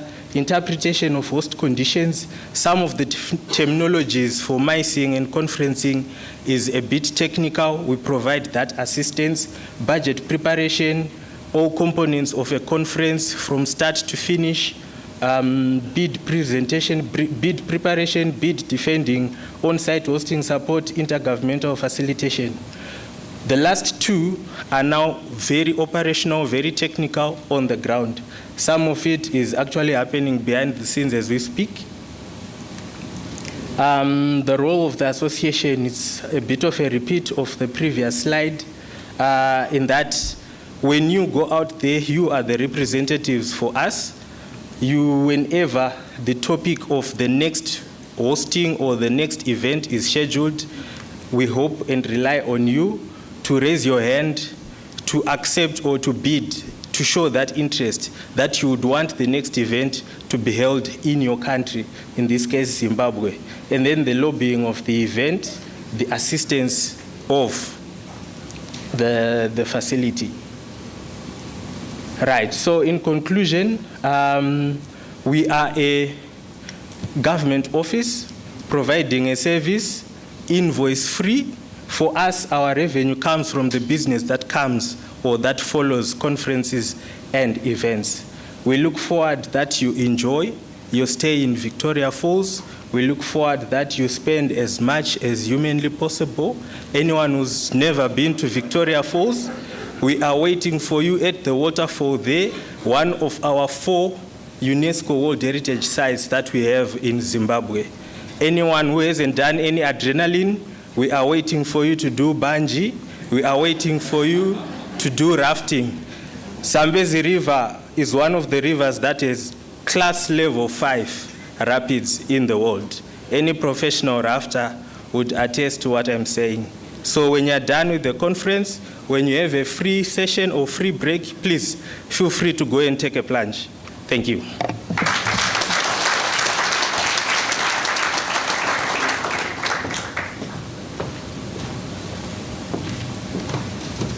Thank you very much, Tendekai, for that walk through your services. Ladies and gentlemen, and all honorable delegates, I think it's an opportunity for all of us here, be they Zimbabweans or anybody who is also not Zimbabwean, to take this opportunity to organize more conferences utilizing the provisions of the services that Tendekai has talked about. Thank you to Tendekai and the organization. Going forward, we are now at a level that we want the president of APBA and the VAX Capacity Development Lead, Professor Julia Sibia, to lead us and the guest of honor in the cutting of the ribbon for this conference. Professor Sibiya, come forward. Kindly come forward.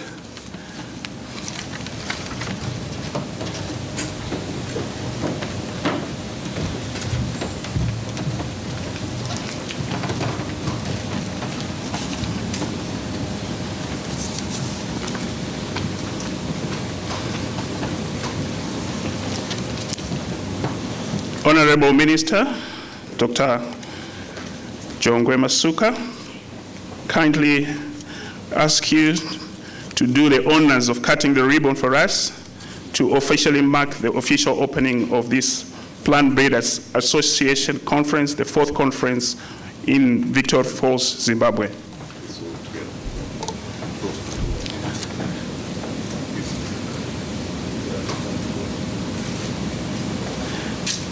Thank you very much, Honorable Minister. Thank you, thank you.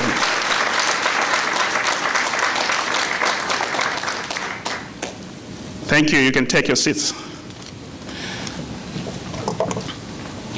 It's now my singular honor to call upon the cultural dances as we celebrate the launch of the conference, opening, and the photo session. Is Mosia Tunya High School still there? They are the ones that are going to give us the poetry and the dances. Mosia Tunya? Protocol?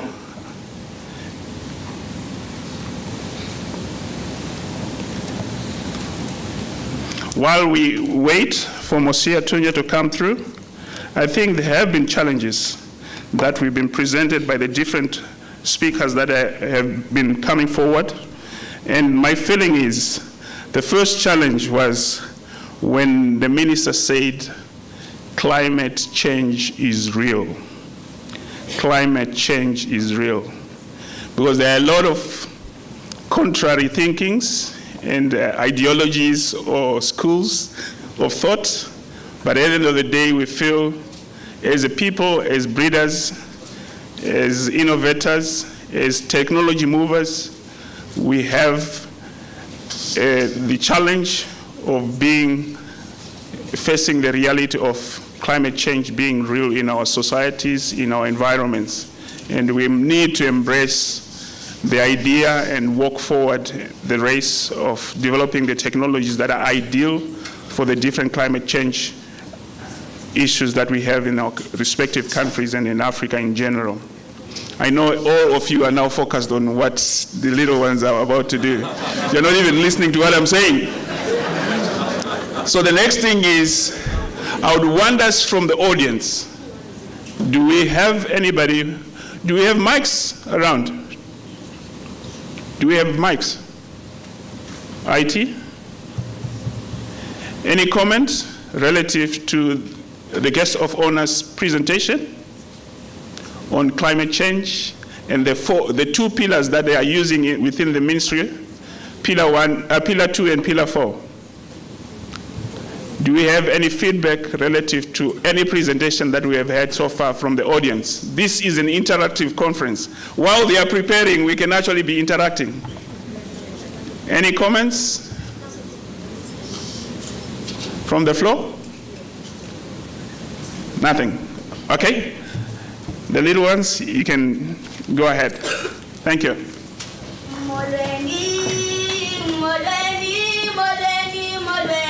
Baba,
Thank you very much, boys and girls. This is one of our cultural outputs within our schools on the heritage-based curriculum.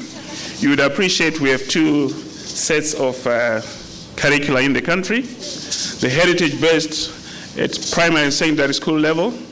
And we also have the Education 5.0 at tertiary level, which is hands-on, which is practical, and you can see the results of some of our cultural dances within the country. Thank you very much, little ones. We can give them another round of applause.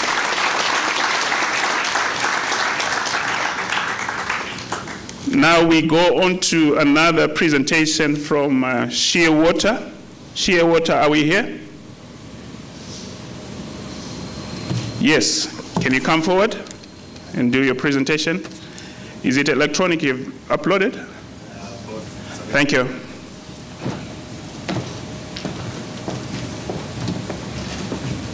Good morning to you all. Welcome to Victoria Falls. All protocols observed, Honorable Minister. Victoria Falls, we call it the capital city of adventure. As you're looking at the video there, I think you can actually imagine yourself in one of the activities. And as you're imagining it, Honorable Minister, it takes another minister to identify another minister. They always say every town has its own sheriff, and here in Victoria Falls, I know I'm a minister without any portfolio protocol, but my name is William Mudzingwa, and I'm the Minister of Marketing. Welcome all to Shearwater. So with Shearwater, we've been in operation since 1982, and that's only 2 years after our country's independence, which means we are the oldest, biggest, and yet very innovative company when it comes to tourism. We operate in 3 countries. In Zimbabwe, we operate as Shearwater Victoria Falls. In Zambia, we operate as Shearwater Zambia. In Botswana, we operate as Chobezi Safari. So we call it the Golden Triangle. So if you want to visit these 3 countries, we are your one-stop shop. Now, when it comes to activities, as Shearwater, we have branched our services into 3 categories. We have accommodation, what we call the Shearwater Explorers Village. It's only 400 meters away from the mighty Victoria Falls. So in case you do not get a good night message and a good morning message from your loved one, the Victoria Falls is close enough to our accommodation to whisper to you, good morning and good night. The second phase of our services, we do transfers. So be it transfers in Zimbabwe, be it transfers in Zambia, be it transfers in Botswana, or across 3 countries, we are there. We have 40-seaters up until 8-seater buses. Anywhere where you want to go in these 3 countries, we are your focal point. And our biggest and largest is our activities. Our activities, we have grouped them into 4 categories. Let me break them down. The first category, we call it the high adrenaline category. In simple terms, we're saying this is for the so-called crazy people. So with those activities, as you see, one of them is called the Adventure Jet Boat.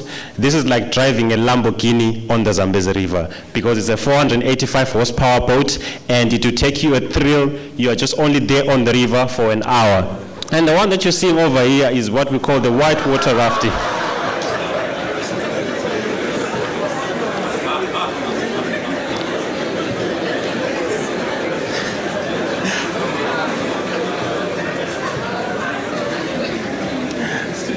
So many times we have had Christians saying, I do not drink any alcohol, because we have the famous Zambezi alcohol lager in Zimbabwe. So most people say we don't drink the Zambezi, but when they do the whitewater rafting, they get a sip and a taste of what the Zambezi tastes like.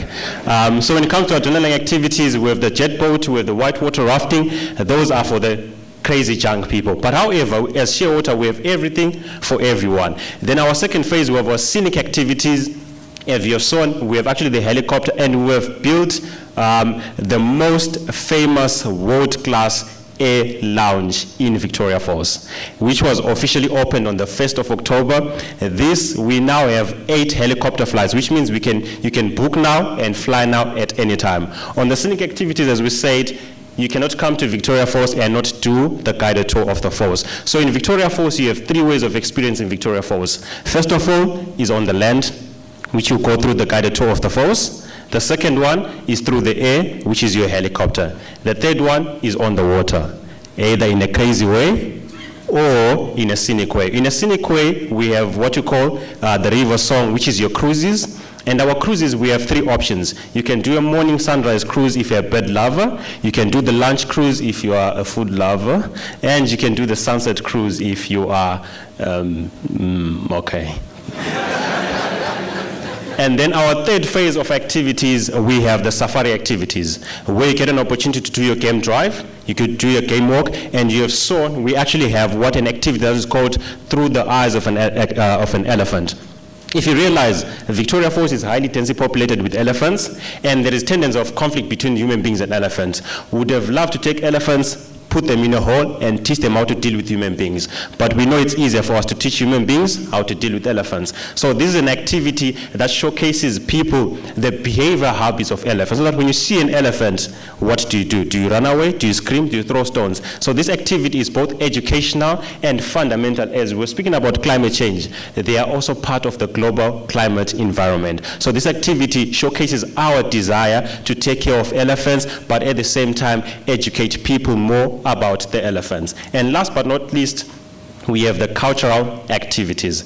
Cultural activities, as we have seen, Zimbabwe is one country that is diverse in terms of culture and heritage. And in the cultural heritage, we have an activity called African Village Tour, where you get to meet a family. And I always say, its authenticity is found that if you find them crying, you cry with them. If you find them dancing, you dance with them. If you find them cooking, you cook with them. That's how authentic we are. And then the second activity that we have is called the Historical Bridge Tour. On September the 12th, the Victoria Falls Bridge, that bridges us between Zambia, has turned 120 years old. And that's a monumental milestone for us. So on that bridge, we have an activity called the Historical Bridge, which gives you an opportunity to learn how the bridge was built, what it took, how many men, and not only that, you have an opportunity to do a catwalk on the bridge as you see the vessels and how it has been managed to maintain up until today. And the last activity on the cultural, we have what we call the Simunye Theatre Show. And I know when you say theatre, like in Victoria Falls. Now, this is one activity that happens in the evening from 8 o'clock to 9 o'clock. It's a storytelling, I call it a roller coaster of emotions, because in the 1 hour of the show, you will get to fall in love. I thought people were gonna smile. You get to be sad, you get to cry, you get to laugh within a one space of an hour show. Movies of today, they are 2 hours, 3 hours. And probably if you're watching a horror movie, you won't find a love story inside. But this one is an own curated story of African culture. We call it the African Romeo and Juliet, where two families, one are pro-conservative about elephants, other one about dominance and ivory. But these two stories bring two families together, which the name Simunye, which simply means we are one. So at the end of the show, it creates us, as I'm seeing the diverse culture that we're seeing here, we find our sense of belonging in the story. In short, this is what Shearwater is all about. Thank you very much. And for those who are saying, okay, we've heard what you said, but where can we book this activity? Just outside the corner, there's a desk that is there. You will find our prize lists are going to be there, our business cards are going to be there, and one of my colleagues is going to be there. Whatever you want to book, we are going to be there. And because I am a Manchester United fan and Manchester United won at the weekend, I feel thank you. So I'm feeling very generous. Very, very generous. Because we won 2-0, in my mind I'm saying it sounds like a 20, right? Yeah. Does it sound like a 20? Yeah. So let's do the deal. If you're going to go on the desk and do a booking, because Manchester United won how many? 2-0. I'm going to give you guys a 20% discount on every activity you book. Thank you.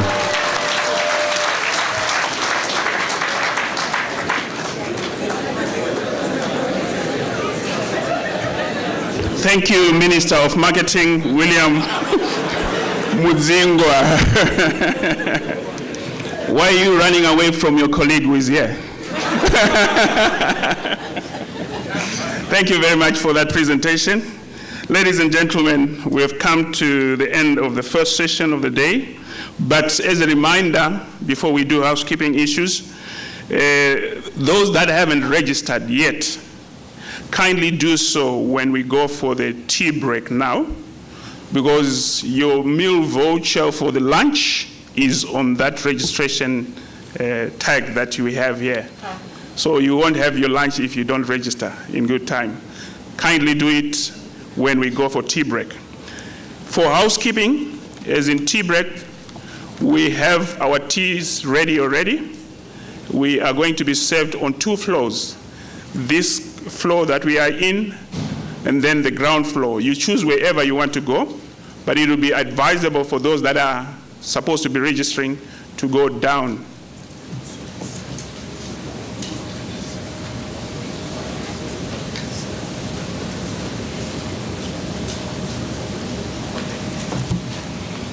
I'm being corrected. They're saying there won't be any tea on this floor. It's 1 stair down, and then we also have another one where we had breakfast for those that are resident here. So those are the 2 areas that we go for our tea break. But the emphasis is on those that have not yet registered. Kindly do so during the tea break.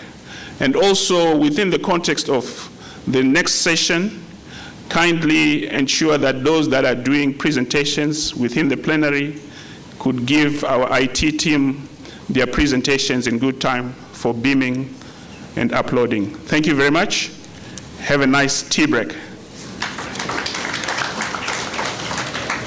Before we leave, kindly stay seated. We allow our guests of honor to move out, and then we can move out thereafter. Thank you.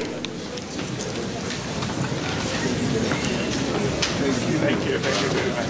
Good. Thank you. Thank you. Thank you. Thank you very much. Thank you. Thank you. Thank you. Well done. Well spoken. Thank you. Thank you.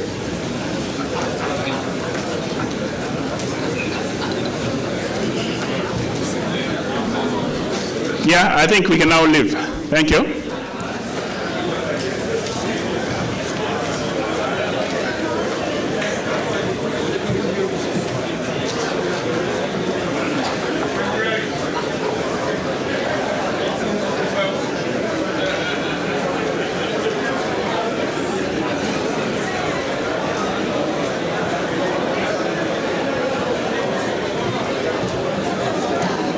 Hello, delegates, honored delegates. We reconvene at exactly 11 o'clock.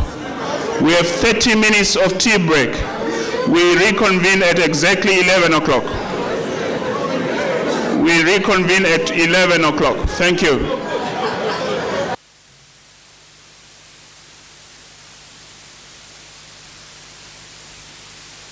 Enough of them a soldier, but I'm a general. Why them fussy can't wish me good? Da move uptown, da kubuda mood. But they gonna get a youth in a food. Them a captain hook. Jaja God. Mukandi tora mundi kanda komsoro. Kana get to the seri no yenda komsoro. Panuba kawanda vanu temba neni. Them a follow me. Hey, hey, hey. Soro yangu wangu ina buda shoot. Ishe tete vana tungamira root. Takasimbi squad, takasimbi squad. You know Simbi sa. Hey, hey.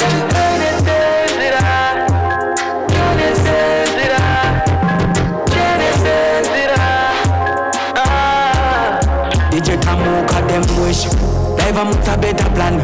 Chiche moche do te set to the better life. Hakuna formula, just have to survive. Smile like a face, asi moyo iondo. Pajecha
But the minister is not yet in. And the protocol guys, where are they?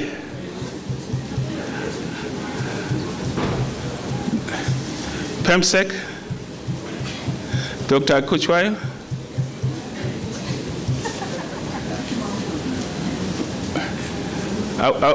Is the minister joining us? Is the minister joining us? He's gone. Okay.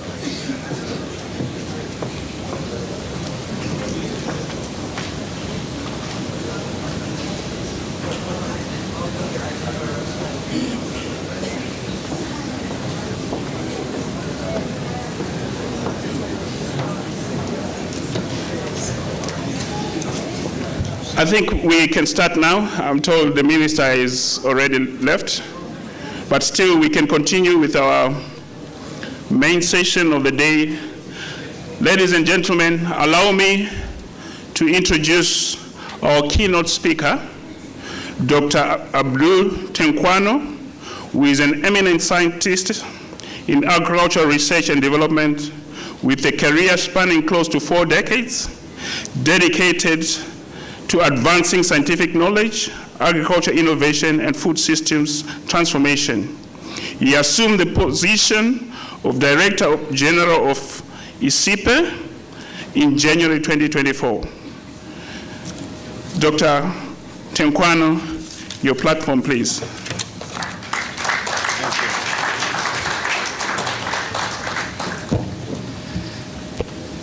Thank you so much, Mr. Moderator. Let me start by thanking Professor Sibia for inviting me to be part of his August Assembly. I would like to announce that I have become a member of the African Plant Breeders Association. I would like to thank also my friend Eric Dankwa. It has been a long time we've been working together, and I'm very pleased to see that this association is in existence. Perhaps the last thing I would say before I go into my talk is feeling envious when I've seen all those listed as being sponsor or partners, and perhaps I could pledge that at the next convening we would be either partners or sponsors. I'm talking from the perspective of a retired plant breeder, and I hope it works. I have a few messages. I won't talk about the science itself, but about what it means to be a plant breeder these days. There's a lot of responsibility attached to that. I'm not going to discuss all those things individually and not necessarily in this order. And I know people can take pictures, so I'm not going to comment this further. I retired at about the time this association was being constituted. And in 2011, we crystallized our thoughts in a book that is still in high demand these days. Plant breeding is supposedly a very simple process. You create diversity, you evaluate, and you select the best, making sure that when you release them, they are nutritious, appealing, resilient, and productive. Eric has been very generous in asking me to tell this story several times, and it was titled Breeding and Delivering Better Varieties to Farmers in Africa. And it was a summary of the mistakes I made and what I would advise the younger generation to learn from. So there are different discussions nowadays about the role of plant breeding. There are public debates. Some are outright condemning what we do, saying that we are tampering with nature, and some are supportive. But the bottom line here is that we are fighting a war against the erosion of diversity, against the performance of the variety that we have, and it's very urgent that we do something about it. So the work we do is to make sure that we are able to have good parents that produce good progeny, and I'm not going to go into the details of that. As I said, my aim is not to talk about the science, but what it means to be a breeder. So, if you would summarize what breeding is all about, is to maximize predictive accuracy and reliability. And it didn't start now. Those who know the Bible know that there has been a story about Jacob's flock. Right? He was probably one of the first breeders. And I'm not going to ask you to expect me to tell the story, but you can go and find it for yourself. And there is a very good book that I have found when I was a student at Texas A&M University long ago, genetics in cartoons, very educative, and I would invite you to look at it. Nowadays, we have more advanced tools to find about the performance, and my friend Rodomiro Ortiz that I've seen on some of the pictures shown earlier has been one of the pioneers in conceiving genomics-based breeding. Again, I'm not going into the details here. Now, let's talk about the urgency. If you look at this graph, it's showing on the x-axis the input per worker. On the y-axis, it is showing the output per land unit. And the red circle shows where Africa is compared to the rest of the world. And that was already several years ago, but it's still valid today. So there is urgency. And then we are operating in a situation where we have convergence disruptors, from armed conflicts to changing diets to health crisis to environmental degradation to climate change, but probably the most important of one these days is that everyone wants to be having his own flag, no coordinated responses. As a result, a lot of money is spent and very few results are seen. So let's also remind ourselves where we are. This graph is showing the evolution of temperatures and where we are.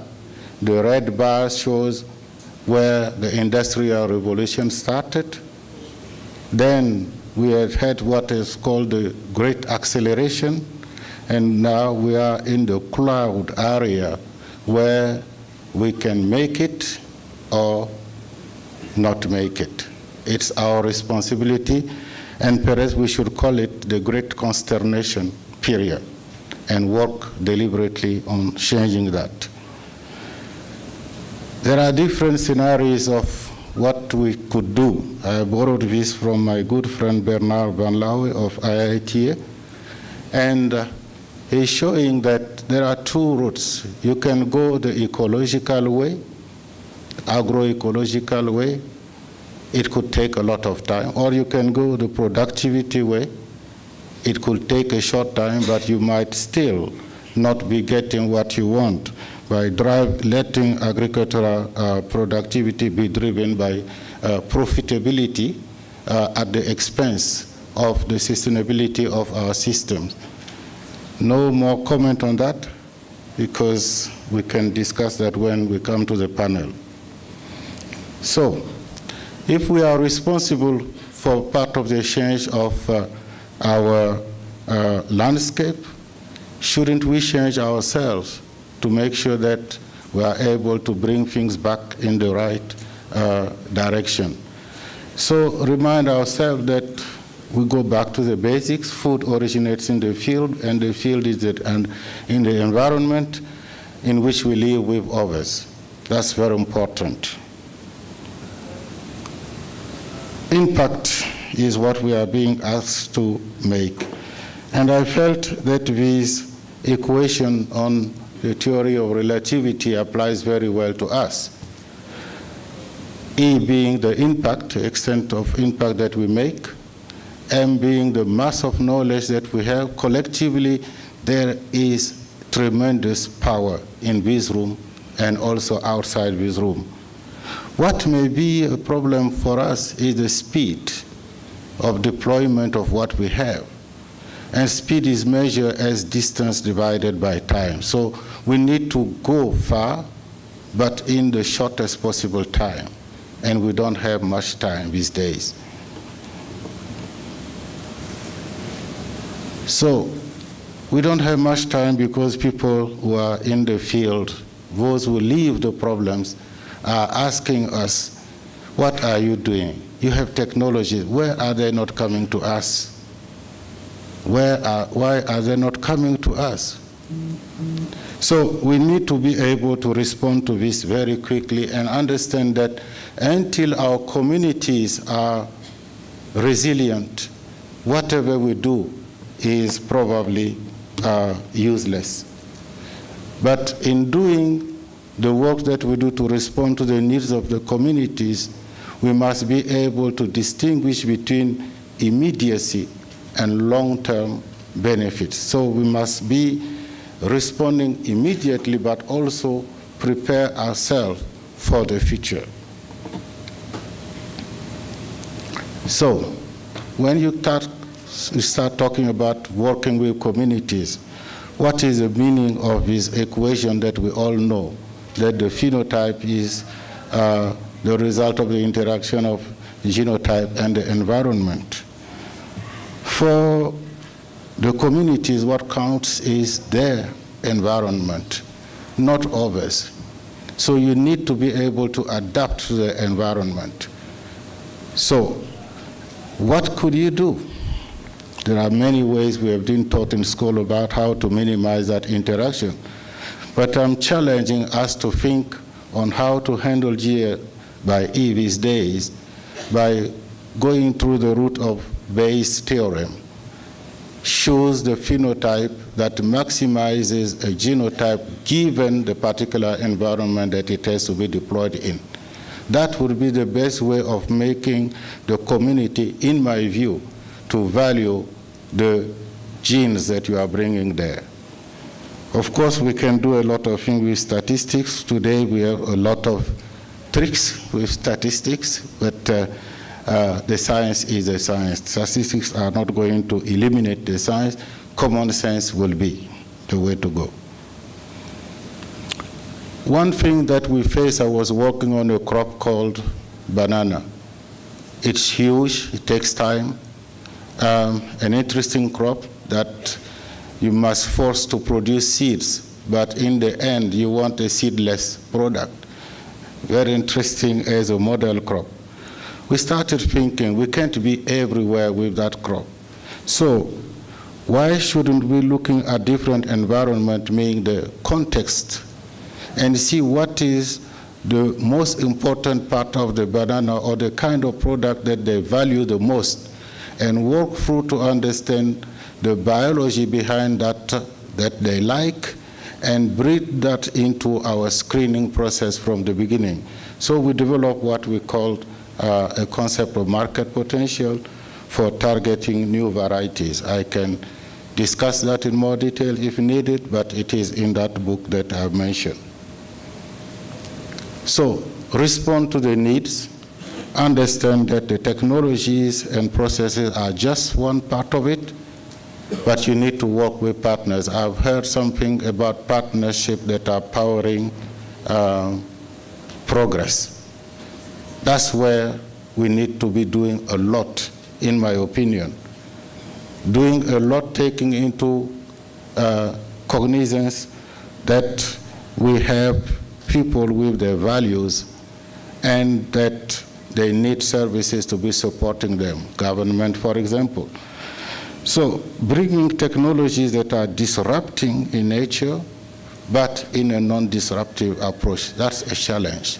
But it can be done, and I will give an example of that When we engaged farmers, they came, they saw, they said, probably very politely, we need your varieties, we want them. But then, very prudently, they said, but we must keep the old varieties. So how do we reconcile these views? We went back to the science. The object here was to contain a disease. We understood how the disease was being spread. Just focus on the yellow circle at the left-hand side, showing that from plant to plant, it's basically a sick leaf rubbing against a healthy leaf, and then that will propagate the disease. So what we could do then was to put a barrier so that a sick plant will not be touching a plant that is not sick yet. So we went on for a design of what we call a checkerboard design. Very simple. For a 50% substitution, there could be some other models. And sure enough, it provided some evidence that the resistant material that we brought into the landscape were able to be barriers that prevented transmission from a sick plant to a non-sick plant. And as it did, look at the pink part, that's the local variety, alone at the lower left quadrant of the graph. And you can see that in every case of mixture, it produced a little more and it had a little less disease. Of course, that was still less than the varieties that were improved itself. What this was aimed to do is a kind of behavioral change communication. As the farmers got more of the preferred landrace in terms of product, they also looked at what is it that they could do with the new products. And we had prepared something in our post-harvest labs as to what the options were. I want to go into the details. Of course, the seed. I would like to take this opportunity to congratulate Mercy. I didn't have the chance to do that in Dakar a few days ago. But plant materials are essential as vehicles for the dissemination of new varieties, isn't it? But for bananas, again, we have a system where the first plant, the first stem, it's not really a stem, when it comes out, it suppresses the growth of lateral shoots. So by sequential repression of the repression, we were able to develop a system that was established in communities, as you can see on the left-hand side, and that resulted in large quantities of material that were uniform, that could be used in Nigeria or in Cameroon and other places. Here is where the situation is these days. On the left-hand side, we have that the coverage of the needs for most crops is less than 25%. So there is a huge gap and a huge opportunity here for the seed sector. But there are some action that we can undertake. On the right-hand side, we have different seed production schemes. We can organize them. But the most important one are the red quadrants, showing that control of quality is absolutely important, and we have a responsibility as breeders to tell the controllers what to look for. And we have the responsibility of advocating so that a seed is not treated as a grain as they go from one place to another, trade barriers. And finally, we may make sure that we have proximity delivery scheme for seeds, as was promoted by AGRA. Now, this is perhaps one of the most important slides, the power of togetherness. We have already discussed that. And I want to invite you to look at this equation that is that of compound interest that people use in banks. The T is the interest rate. And I liken it to essentially collaboration here. If collaboration is great, T is going to be positive, and you will be getting bigger and bigger returns to investment. But if you work against one another, you can find a situation where T is equal to 1, minus 1, and it will be what? Nothing. 0. If you work alone and T is 0, irrespective of your intervention, you will be stagnant. So that, in my view, illustrates sufficiently the power of working together. Now we need money to do the work, and Bill and Melinda Gates Foundation did some reflection in 2021, to which I was privileged to be associated, and they looked at where the money or how the money was being used. On the left-hand side of the top, you see international humanitarian assistance. Only 0.4% were getting directly to organizations that were based in communities.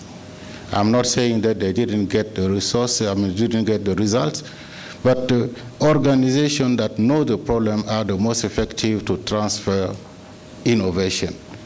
And when you look at the over graph, it's showing 5.2% of development aid that went to sub-Saharan Africa. Only 5.2% went to organizations that were based in the region. It tells a story. There is a need to change, and I think what at the time was discussed, that we need new deals on how we work with one another. I want to go into the details. You can look at them yourself. The second thing is how we need to change our narrative. We've been focusing too much on food. Too much on food. But people are more concerned about health these days. And if you look at the graph on the right-hand side, it's showing on the left the amount of money that went for health systems, and on the right-hand side of that graph, the amount that went to agriculture. It tells a story during the same period. And if you look at the middle part, the top is health, the darker portion is what went as grant, and the clearer portion is what went as loans. And the bottom is agriculture. Most of the money came in as loans. So there is no free lunch. That's basically what it says, but you are entitled to health care. So can we change our narrative to be talking more about how our work contributes to health system rather than just food system? The second one is on climate. We've been talking about that. Again, there's been a lot of discussion, and now there is a lot of money in what is called the Green Climate Fund. But very few organizations in this continent are accredited to access that money. It's urgent that we are able to change the way we operate, to portray our work more towards better planetary stewardship. Breeders can do that, but we need to find a way of accessing accreditation. So that might be my second most important slide, apart from the messages. What kind of breeders for the future? I would love to see that we have a curriculum in our breeding schools that take the breeder to what their role is, not just the science of breeding. What are the things that could be defining for them?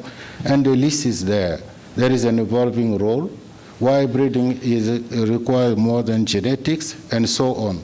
Breeders as innovators, breeders as leaders, and the impact that we need to have on livelihoods. It's not just deploying new varieties, it's changing livelihoods, and so on. Now, I want to leave a message that I got from Professor Norman Borlaug. As I said, I was at Texas A&M University. The man was very passionate, and he organized a Brown seminar where we come with our lunch and we listen to his wisdom. He said, you have a lot of responsibility, but don't kill yourself. Yeah? We want you to be successful, not experiencing distress. So that's perhaps the message I want to leave to our younger scientists. There are many of them here, and I'm so happy to see them. Do a little more than you paid to. That's what we are told. Give a little more than you have to. Try a little harder than you want to. Aim a little higher than you think possible. And give a lot of thanks to God for health, family, and friends. Yeah. So, yes, I will now conclude by saying that basically the equation is that of photosynthesis, put in the context of the location where we are. And we need to start to continue working with our policy makers so that we have a good policy that ensures that we have the resources directed to where they should be going. We're importing a lot. It's not bad. But if we have the money to import, we do have the money to do something internally. This is my advice, but you might find yourself in a situation where you are really on your own. I don't know how to interpret this sign that I've seen in, I want to name the country to be politically correct, but you will have to interpret what you do. Perhaps you can, well, you can't even go up, you know? So what do you do? All right.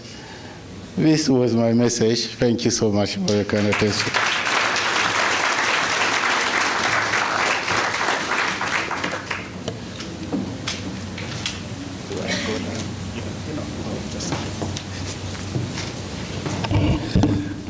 Thank you very much, Dr. Tenkwano, for that presentation.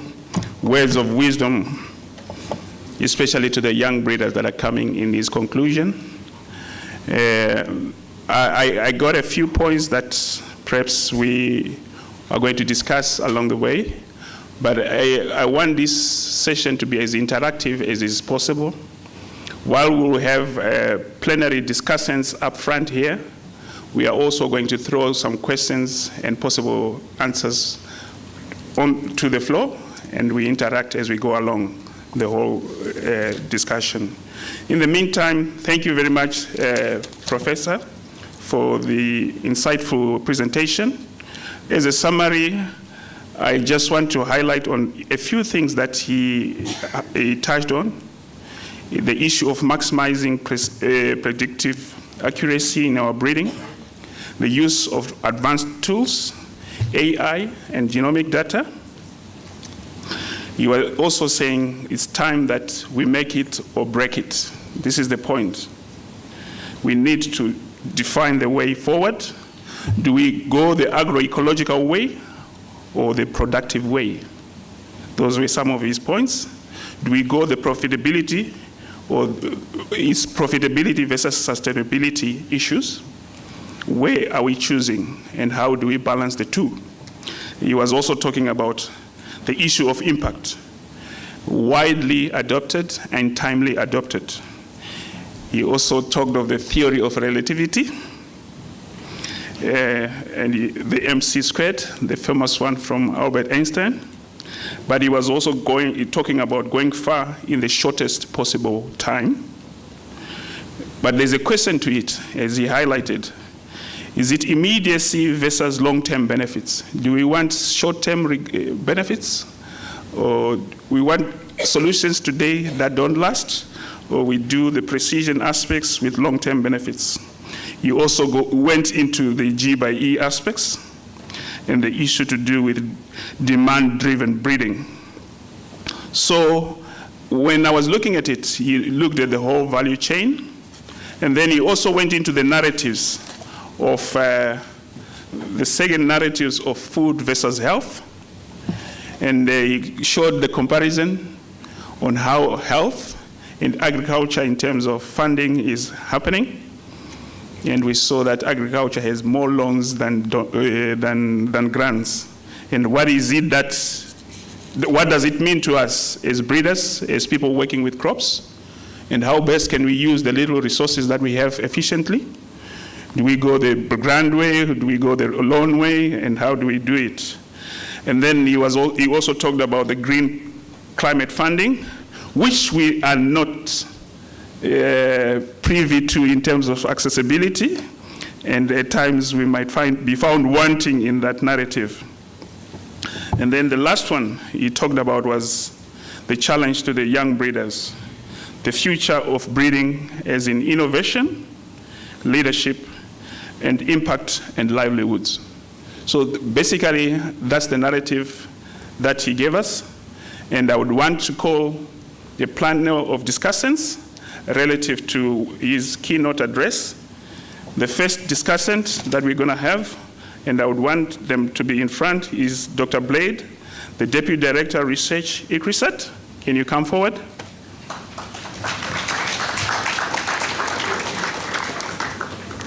We also have another discussant, which is Dr. Egesi, Executive Director, National Roots Crops Research Institute, Nigeria. Can you come forward, please?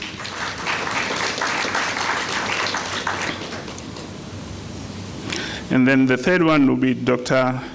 Nadine Dushimiana, the Head of Regulatory Services, Africa. She said I prefer to be called Nadine. So Nadine, can you come forward? And the last but not least within the discussant panel is Dr. Mjaju, who is the Director of Seed Services Division of the Ministry of Lands, Agriculture, Fisheries and Water and Rural Development in Zimbabwe. Dr. Mjaju.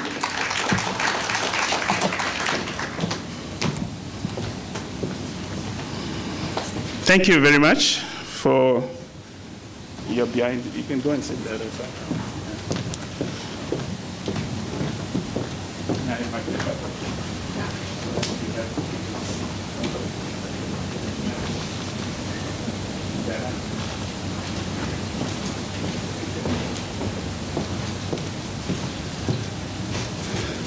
Thank you very much, our discussants and the main keynote address speaker, Professor Tekwano.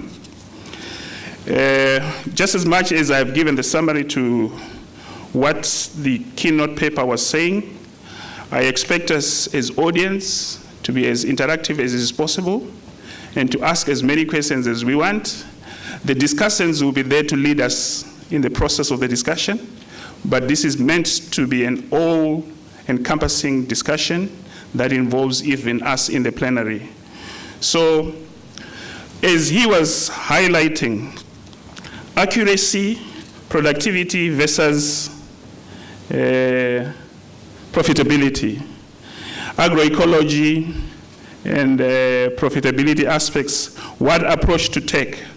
The first question would be, isn't it a paradox in its own way that as Africa we have about 930 million hectares of arable land, which is 62% of the global arable land, but we still cannot feed ourselves.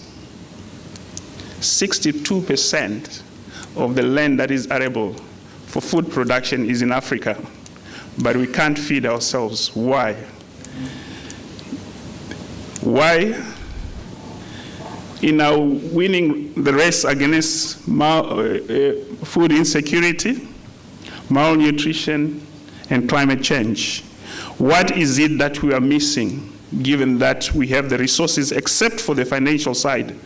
The technical aspects we have, the land we have. Why do we still have malnutrition, hunger?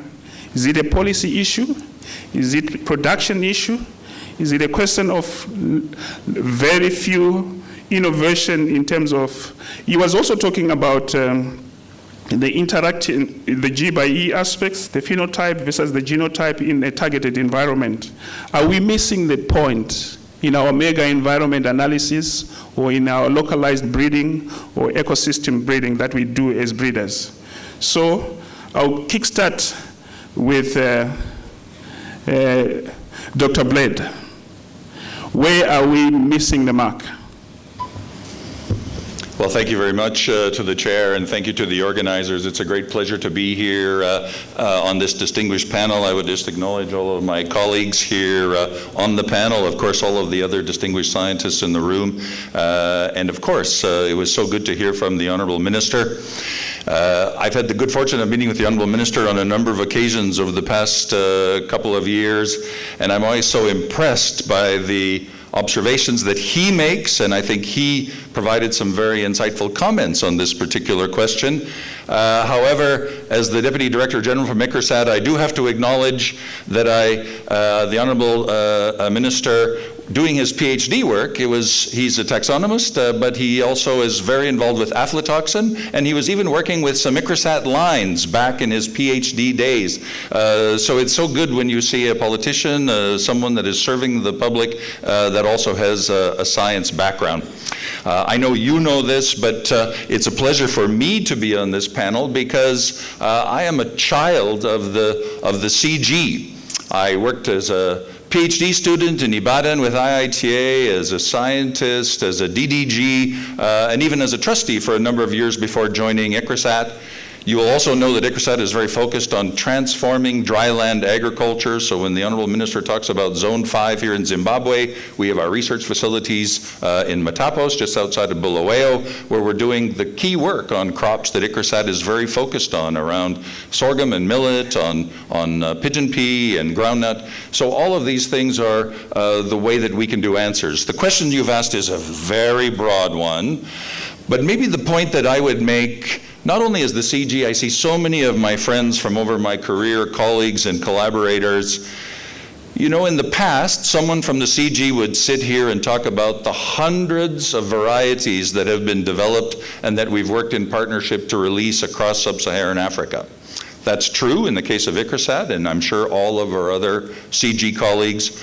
But now I think the plant breeding community, and you are all a demonstration of this, is how we think more broadly beyond that. Yes, of course, we're all thinking about target product profiles, but I think it's now incumbent upon breeders to think much more, not only about actually getting the release of that variety, but as we heard, to make sure that the seed systems are in place, the partners are in place for us to make the progress that we need to make.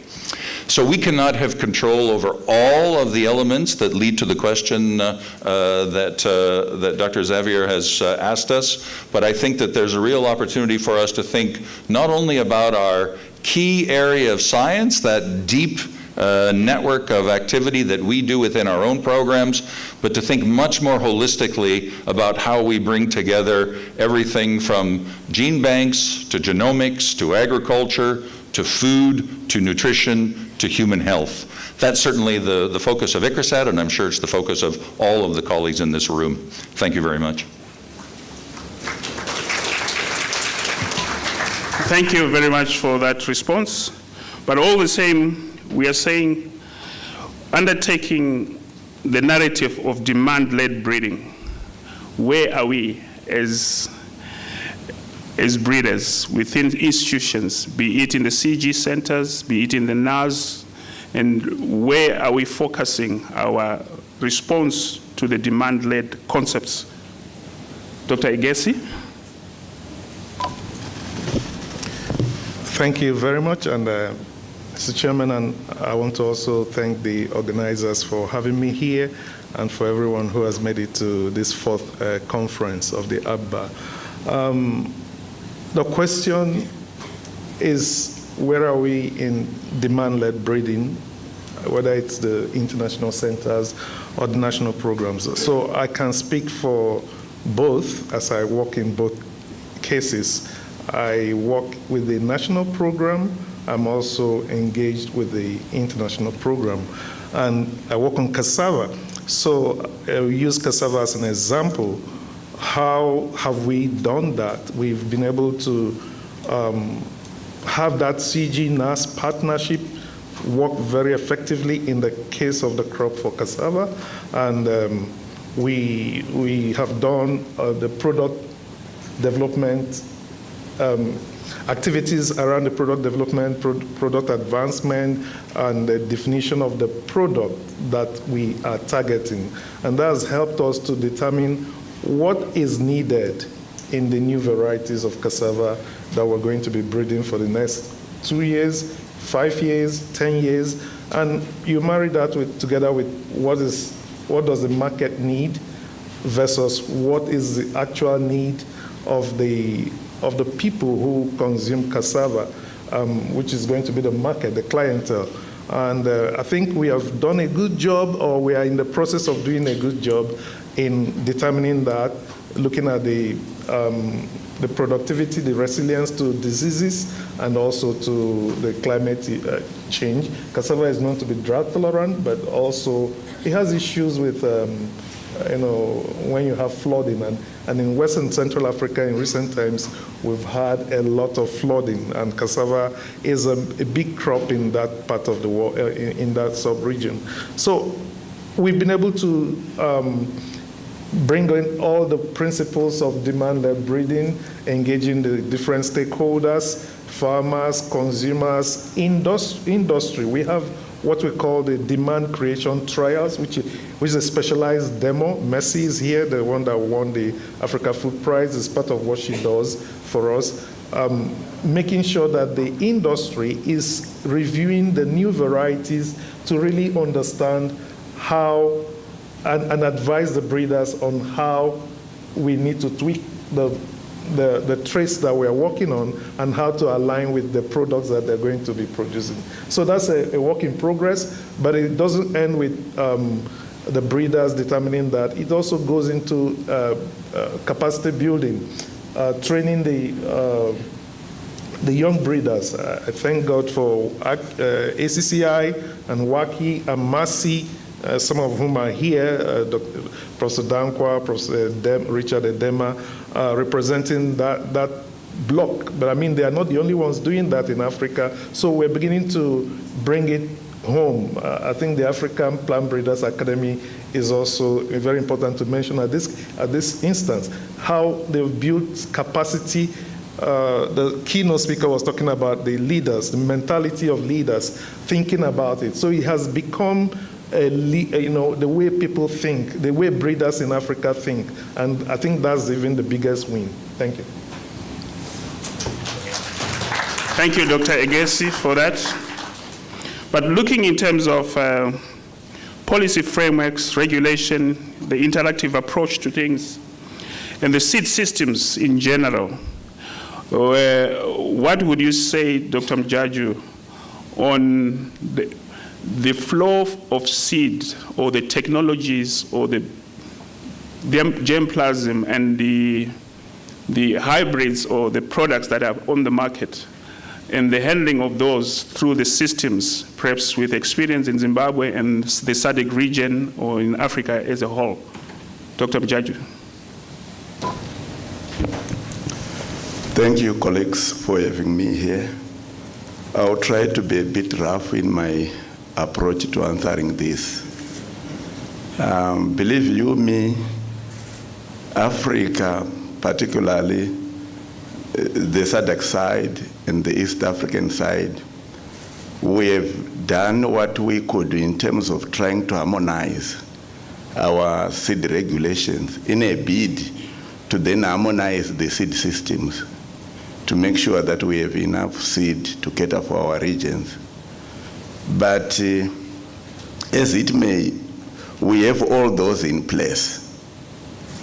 But to me, the issue sometimes is not to have all these good documents, but is to be able to convert those documents into implementation, to have things happening. And I can assure you that if you visit the catalog, maybe it's because the catalogs may not be known, but a lot of companies have registered and they have varieties on regional catalogs as they are on national catalogs. But the actual implementation on the ground to then see the production happening according to those documents is what lacks. I'm not sure whether I'm allowed to blame the seed industry or whoever, but I'm just here to say I think we need to walk the talk. If we all pulled together as a team and we put this harmonization as a team, we must then make sure that we put them into practice. So to me, this is my worry. Thank you very much, Dr. Mjaju, on that response. I want to go to Dr. Nadina. The public-private partnerships, policy issues, and regulatory aspects, how have you been interacting with the national programs and possible bottlenecks that you find in the regulatory systems of nations, perhaps in terms of chemicals, in terms of seed systems, in terms of coordination of breeding aspects? Where do you find the missing link, and how best can we respond to it as countries and as Africa? Good morning, everyone. First of all, let me start by saying how honored and humble I am to be part of this distinguished panel today. And as a second comment, I just wanted to say that I'm originally from Rwanda, and I know I have a long Rwandese name, Dushimiyimana. So it's not that I prefer to be called by Nadine. I would love a day where we have a conference, and when we have conferences in Kigali, to have also people to be able to pronounce my long name. It's a very how to say very complicated question that you have asked, and for me, I don't see only challenges. I see it as opportunities. Maybe also to go back to what my distinguished panel here, a member just said before, we have already many and strong regulation and policies and framework in Africa. Sometimes a lot, and sometimes they even compete, they might tend to compete with each other. And I don't know if it's to blame the seed industry or looking at us as a collective from a holistic point of view. I think we can do better in terms of implementation. Sometimes as companies, as the private sector, we have production that are ongoing in a country, but you find that one agency doesn't have the same set of rules as the other agencies in the same country. Even in neighboring countries, you don't even have to move from SADC to East Africa. So I truly believe that we have opportunities to work as a whole in terms of implementation, because that's where we are lacking. Then on partnership, Bayer strongly believes in partnership, in collaboration, and that starts from the R&D. As a company, we have a heart innovation. We invest in-house in our R&D, in our research and development program, but we also collaborate very strongly with esteemed research institutes globally. And we have seen the results of those partnership driving also innovation and access to innovation on the African continent. One that you might have heard of is our partnership with AATF, which is a multi-stakeholder partnership. And because we worked, all of us together, all different stakeholders together, we have seen the success of innovation reaching the farmers, because that's also the role of the private sector, I would say, in this topic that we are busy with for the rest of the week. It's, at the end of the day, innovation makes difference only if it reaches the people who are producing food, and that's farmers. And partnership, it's a key one. I think there was very well presented also in the keynote speak earlier today, that without partnership we'll not go further. But it's how do we make strong and impactful partnership moving forward. Thank you. Thank you.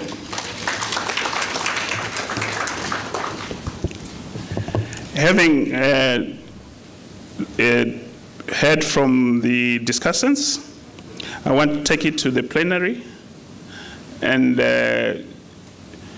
if we could have one response relative to the breeding collaborative initiatives between NAS and CG systems, and where can we have the low-hanging fruits, and how best can we interact with each other so that we reduce food insecurity, we reduce malnutrition, and we reduce also we mitigate on climate change through our genetics, the NAS CG narrative.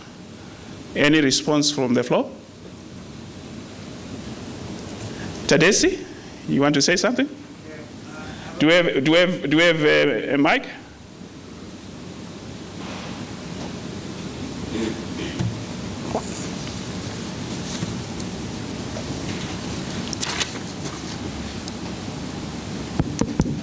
Thank you, Mr. Chairman. I have one question for the presenter. As you know, most of the key commodities which are now being grown in Africa, they are introduced elsewhere, like wheat, maize, the beans. These are all key, including rice. They are not indigenous to Africa. And the CG centers have played an important role in introducing improved varieties to Africa, and these varieties are widely grown and replacing the cool season food legumes or the other cereals.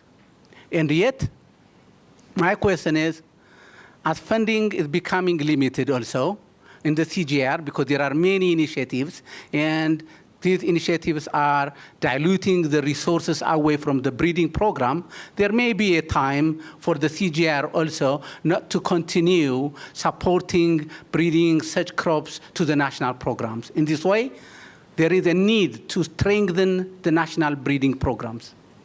And the African Plant Breeding Association, I believe, is a right forum to inculcate such issues so that national programs, national governments need to strengthen either individually the national breeding program or put an African crop improvement center whereby each country contribute so that there will be a sustainable funding for these major key commodities, number one.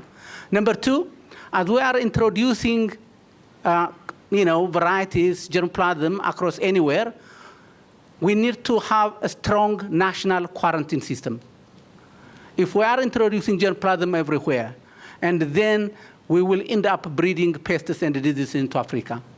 So how are we going to strengthen and advise the building up of strong national quarantine systems? So what is your view and what is your recommendation in this regard? Thank you so very much. Thank you, Tadesi, for that. I think one was a comment, the other one was a question directed to Dr. Teokwano. Are there any other questions that you need or addressed from the discussions that we have, or any arisings from the floor, before I put it back to the discussants and the keynote speaker? Yes, there is that one there.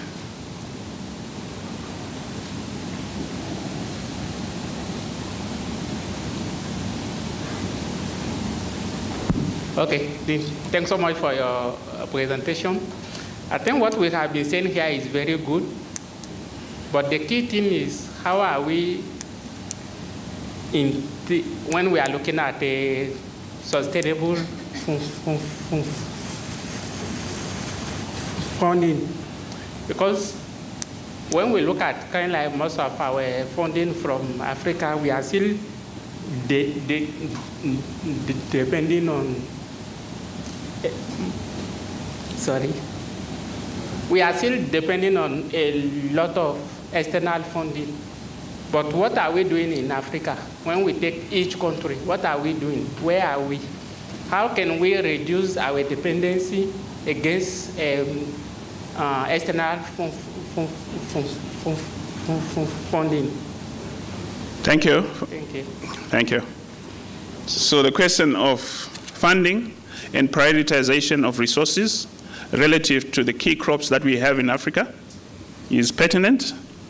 And how do we, if I may put this word, Africanize the process of funding, ownership of the processes that we are doing in our breeding? This is a question to all the panelists, and I would want a response to that. Thank you. Any other question or comment? Yes. Thank you. I would like to contribute or ask about the question of the last panelist, about implementation. Everywhere I go, I keep hearing about how to implement all the regulations that are already in place, nice documents, nice policies. How do we translate to make sure that the seeds begin to flow from country to country? So I'm looking at the AU, African Union, which has all the, and the ECOWAS, especially with the West African side. How can the Plant Breeding Association begin conversations with practical ways, talking with these AU and EU's ECOWAS systems? How can we straighten and make it very seamless for now the seed industry to begin to use these policies to go about their business? At the end of the day, we want seeds to flow so that farmers can get them easily and cheaply and then grow food. They continue to put the money, it will get expensive because they can't pass through the blockade of the policy and then bring these varieties over to where they need to be. So what's the role of African Plant Breeding Association to begin conversations to now implement or, straighten these blockades that don't allow the implementation to work? Thank you. I think we have had the question. It's relative to policy issues again. How do we operationalize and make them effective? But I also want to throw it back to the floor and say, do we have the right varieties, even if before we start talking of moving those varieties to the different areas? Do we have the right varieties? We're talking of demand-led breeding. Are we scaling up enough to satisfy our farmers? Although we have those bottlenecks that come along with the whole value chain of movement of the seed and policies. Any other question? Do we have the right varieties? Because we are talking of genetic innovation here. For the insecurity, for the malnutrition, for adaptation to the climate change, the droughts, the floods. And for the nutrition, are we doing enough in terms of provitamin A, in terms of zinc, in terms of iron? Do we have those varieties? And are we producing them in quantities enough to distribute before we get the bottleneck of policies and the harmonization issues? Because this is a plant breeding conference. Thank you. Yes, there's a hand there. Thank you. No, you get the mic.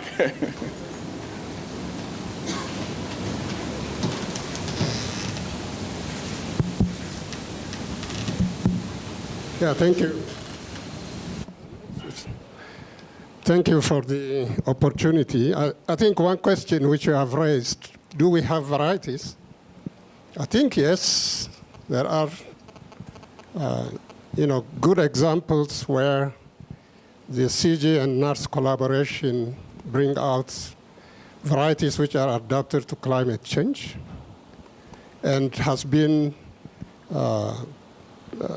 scaled out and make changes in African context. My question is related to the issue of, we have been talking about the plant breeding. I think maybe the main speakers, you have been mentioned about, what we do as a breeding institution, but I didn't really see what models we really want to follow in the future. Because if you really look into what the private sector is doing, yes, they do breeding, there is a market aspect, definitely the deployment is not a question. What we really see is what is really happening with the public research institutions. What models we really need to follow to change that scenario so that we can be effective. Thank you. I think that question also applies even to the CG and the private sector. Dr. Egesi, can you respond to say the approaches that we're having, are we not duplicating what the private sector is already doing? Or perhaps are we satisfying what is supposed to be the target population for some of our partnerships that we have? Thank you. Thank you. So I hope I understood all the questions. I put them together, but I'll make an attempt.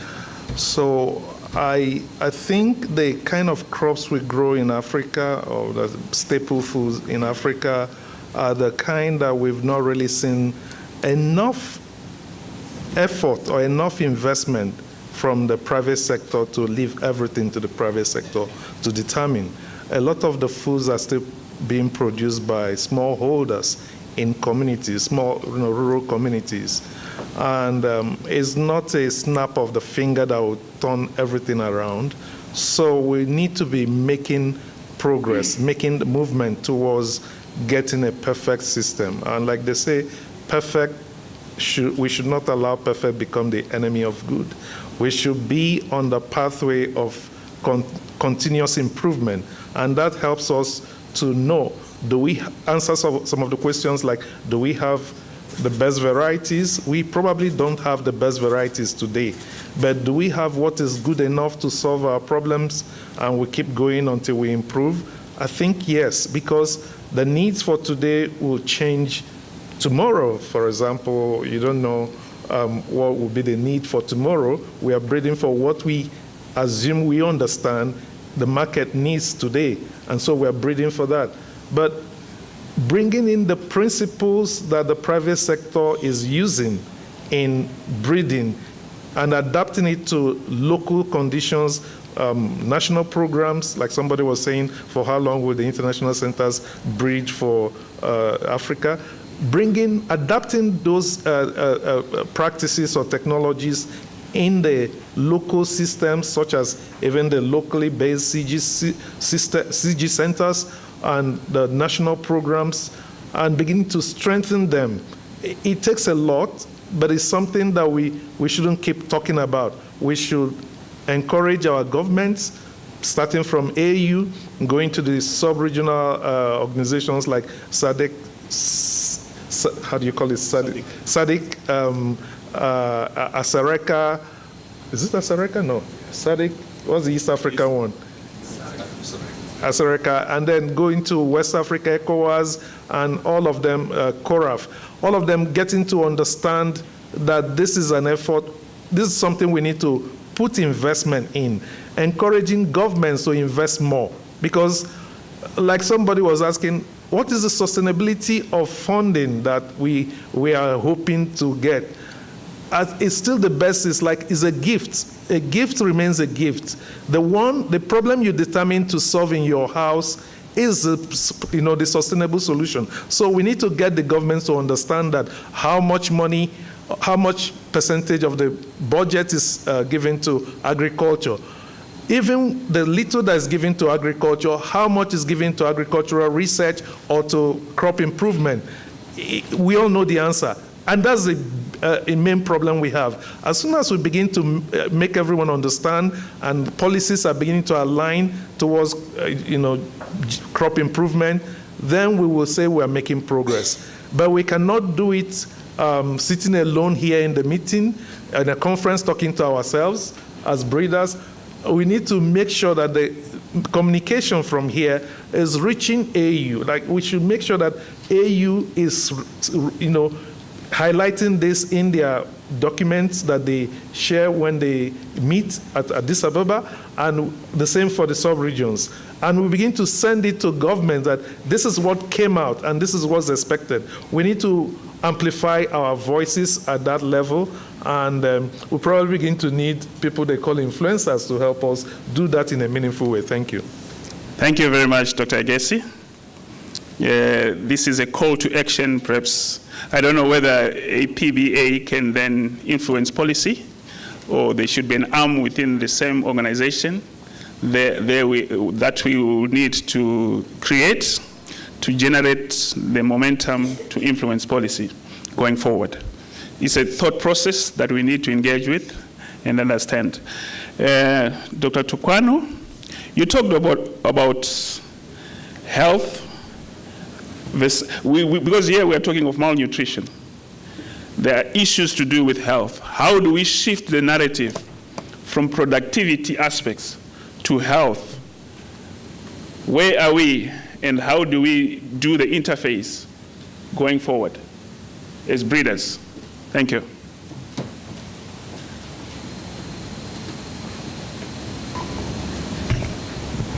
I'm not sure of the answer to this question. It's for all of us.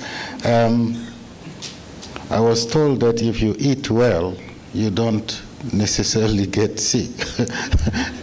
So if you're able to breed nutrition or make sure that you complement your staple with nutritious foods by diversification, that could probably be one way to go. But then most of us tend to focus on our crop, and we think that we can load it with all the genes that will make it to become nutritious and provide health.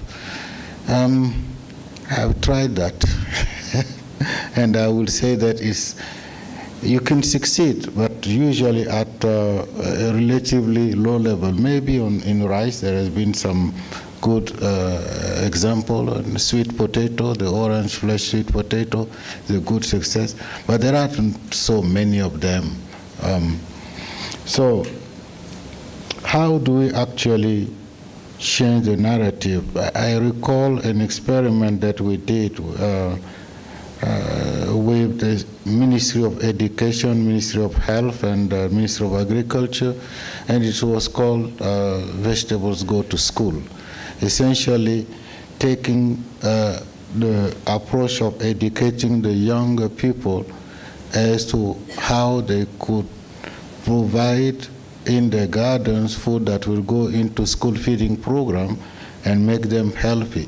It was more policy related but science backed. That's one approach that we can perhaps learn from. Thank you. Thank you very much for that response. I go to Bled. We have had the NAS CG interface. For how long are the NAS going to be defining being kind of led by the CG systems? And how do we need to strengthen the partnerships? I think it was from Tedesi. How do we need to strengthen the partnerships going forward so that we also improve the national breeding institutions in our respective countries? Yeah, go ahead. Well, thank you very much for the question, and I'll try to incorporate a few of the questions that have come about. When I think about, and I take the point with respect to the types of crops that we work on and that there shouldn't be any duplication, but when I think about the key crops that are important for sub-Saharan Africa across all of Africa, I'm not sure that they are in the tier 1 list of groups like the private sector and others. When we meet, I've just spent quite a bit of time in West Africa over the last month. What are the ministers of livestock, the ministers of agriculture asking for? They're asking, of course, for high-yielding crops that produce food for humans, but also that produce significant amounts of quality fodder and feed for livestock. So when I think about this question of whether we have the right varieties, the right cultivars, they are there. We're getting better. The material that we've released from Microsat, almost double the amount of zinc, the amount of iron. If you know Shakti in Niger or in both in Burkina and in Mali, these are materials now that are widely grown and that they are being used for humans, but that they also have significant amounts of fodder production, things like dual-purpose groundnut, so that people can not only harvest for food, but also for fodder for their animals. And I'm grateful to Bayer for the support to groups like the African Agricultural Technology Foundation. I had the privilege of being a board member for a number of years. So when we think about the crops that need to be grown here, the new tools, whether it's genomic prediction, in our case we're doing a lot of work on speed breeding of rapid movement of generations so that we can make more progress, that we can get significant genetic gain faster. All of these need to be put together in these crops that are so crucial for the work that goes on in Africa. And maybe the last point that I will make was to the question about not only sustainability of funding, but of sustainability of human resources, of the talent that we have here in the room. So ICRISAT, in the support of many other CG centers, it's not us exclusively, that we just happen to have the privilege of being the focal point of introducing the idea of an international center of excellence for South-South cooperation in agriculture. So many of your governments, if you're national program members, if you're members of the NARS, you've actually signed on to something called ISCA. So I urge you to have a look at the acronym, if you look it up on the web, ISSCA. The government of India has been a major supporter of this. We've invested in the development of people coming to India, to our headquarters in Patancheru, where ICRISAT is, but the government of India now wants to make investment in these training of new individuals here on the continent of Africa. So if you're interested in this idea of South-South cooperation, please talk to me or some of my colleagues, because I think this really is the way forward of how we can learn from one another, especially in the development of these food and fodder crops that are so important across the continent. Thank you for that response. This one is for Nadine and Dr. Mjaju. Within the perspective of majority of our seed companies, the regulatory frameworks are seen as more punitive than enhancing in terms of accessibility of materials to the farmer. What is your comment about it? I'll start with Dr. Mjaju.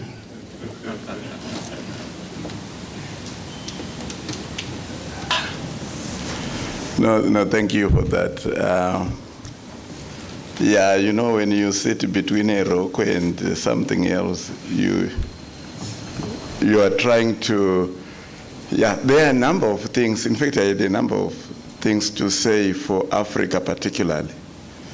I know that you may have forgotten that there is an international treaty on plant genetic resources for food and agriculture. Because normally when we are plant breeders, we are mindful of UPOV and the other conventions that favor us. But there are others that may slightly go against what we want to do, like the treaty that speaks to access and benefit sharing of genetic resources by the indigenous people or the local people. And that might have issues. And internationally, it's still debatable. So that might actually limit access of germplasm if we are not involved as breeders in the discourse of this thing. And if you allow me, there will be a governing body meeting in Peru to discuss these issues of access. So it's important that APBA, if possible, be also represented. So I'm saying these are other issues. And also we need to be mindful that a greater part of Africa, they obtain their 80% of seed from the informal sector, which is championed by the international treaty. So, yeah, we might need to think outside the box as breeder to say, how do we contribute to the informal? For your own information, I wanted you to know that the NOAA 45 we talk about, now with the certain study that I saw, farmers, they think it's now their land race. You need to understand all those circles. It happens, but I think we need to come on board to see how we can work together. Thank you. But there are a lot of private players here. And I want to stimulate the flow. What is your response and comment to what Dr. Mjaju is saying? Particularly to what he has said. Not highlighting another point. We want to exhaust this point and then move to the next. Yes, yeah.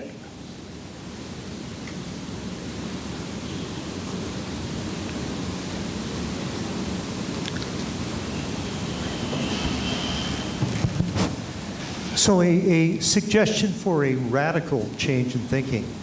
Instead of thinking like plant geneticists, what if we think like community ecologists? The most productive systems are mixed systems. And I think there's enormous opportunity for mixed crop systems involving orphan crops. And it's essentially not funded at all. But a mixed system would basically handle things such as multiple different nutritional sources. It could have more robust stability in that species A may do good in one environment, temporal environment, and then another year species B may do good. So I think mixed crop systems, which are thought a lot of in South America, are kind of underexploited, and I think the CG systems do very little work on them.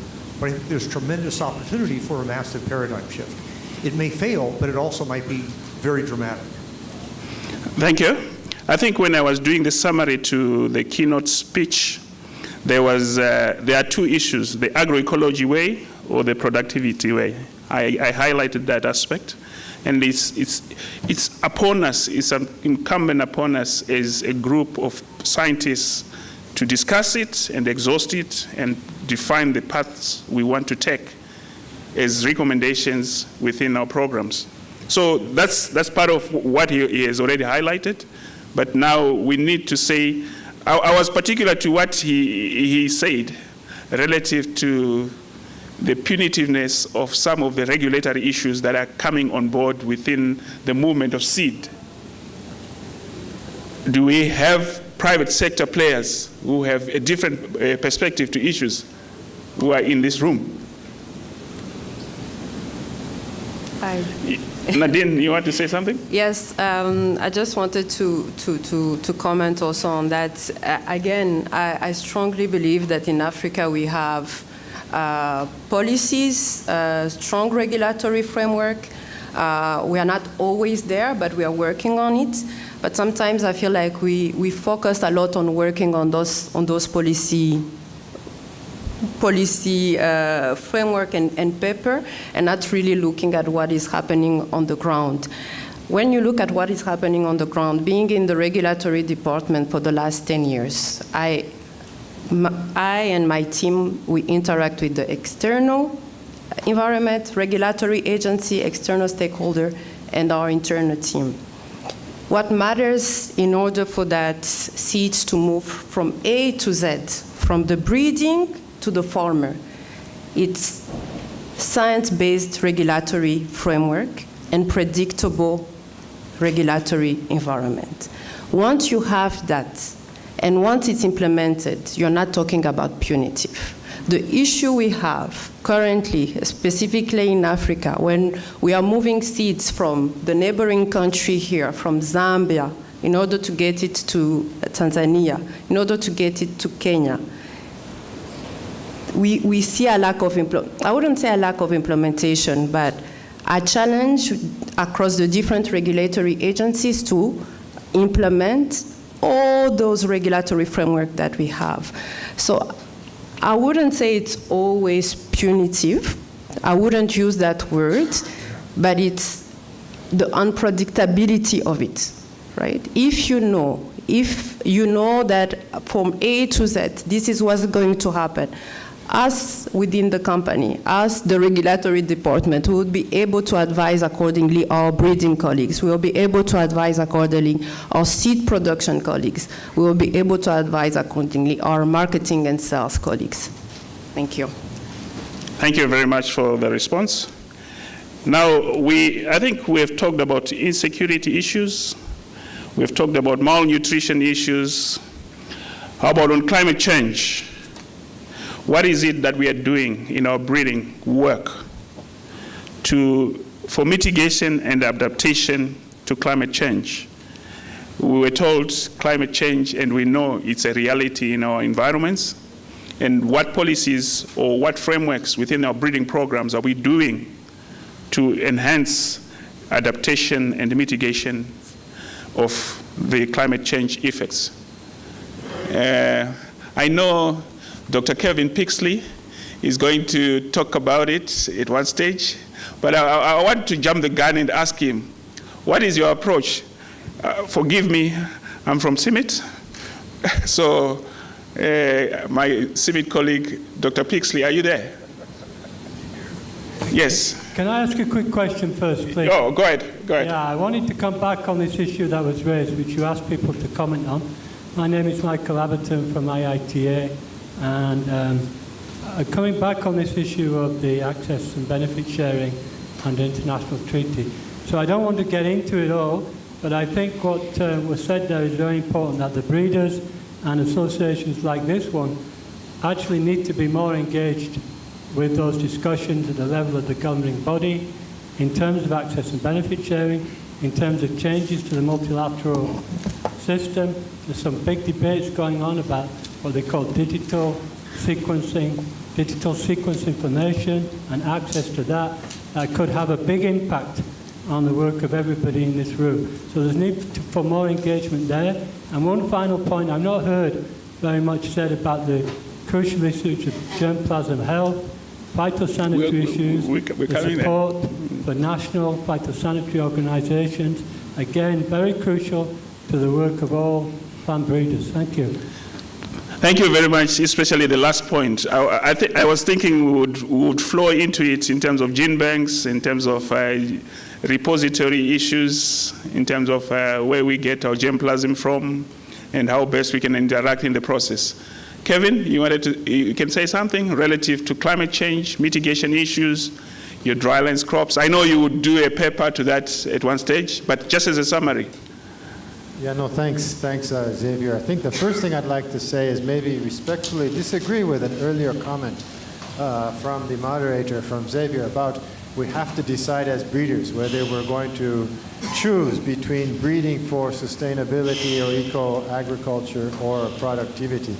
I think there is no choice. We have to do both, and we have to do them together and simultaneously. So I think that's the first point. And then, of course, breeding for climate change resilience, there is no straight answer.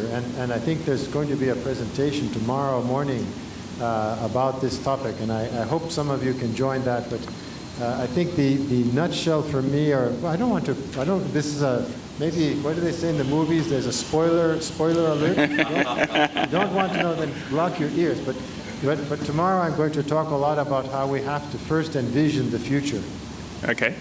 And once we've envisioned what the future is, then as breeders, we will know how to develop the products. But also we need to be conscious that it may not always be a breeding problem. And so it's not always the APBA or the NAPB that are going to be finding these solutions for climate resilient agriculture. But in most cases, we will have a role, and in some cases, we will have the main role. So look forward to sharing many more ideas with you tomorrow. Okay, thank you for that. There was that point on the phytosanitary issues, the issue of perhaps germplasm repository issues, the gene banks in CG systems, in NAS, at regional level like SADC. Where are we as countries, where are we as regions relative to access to germplasm within the different countries that we are in?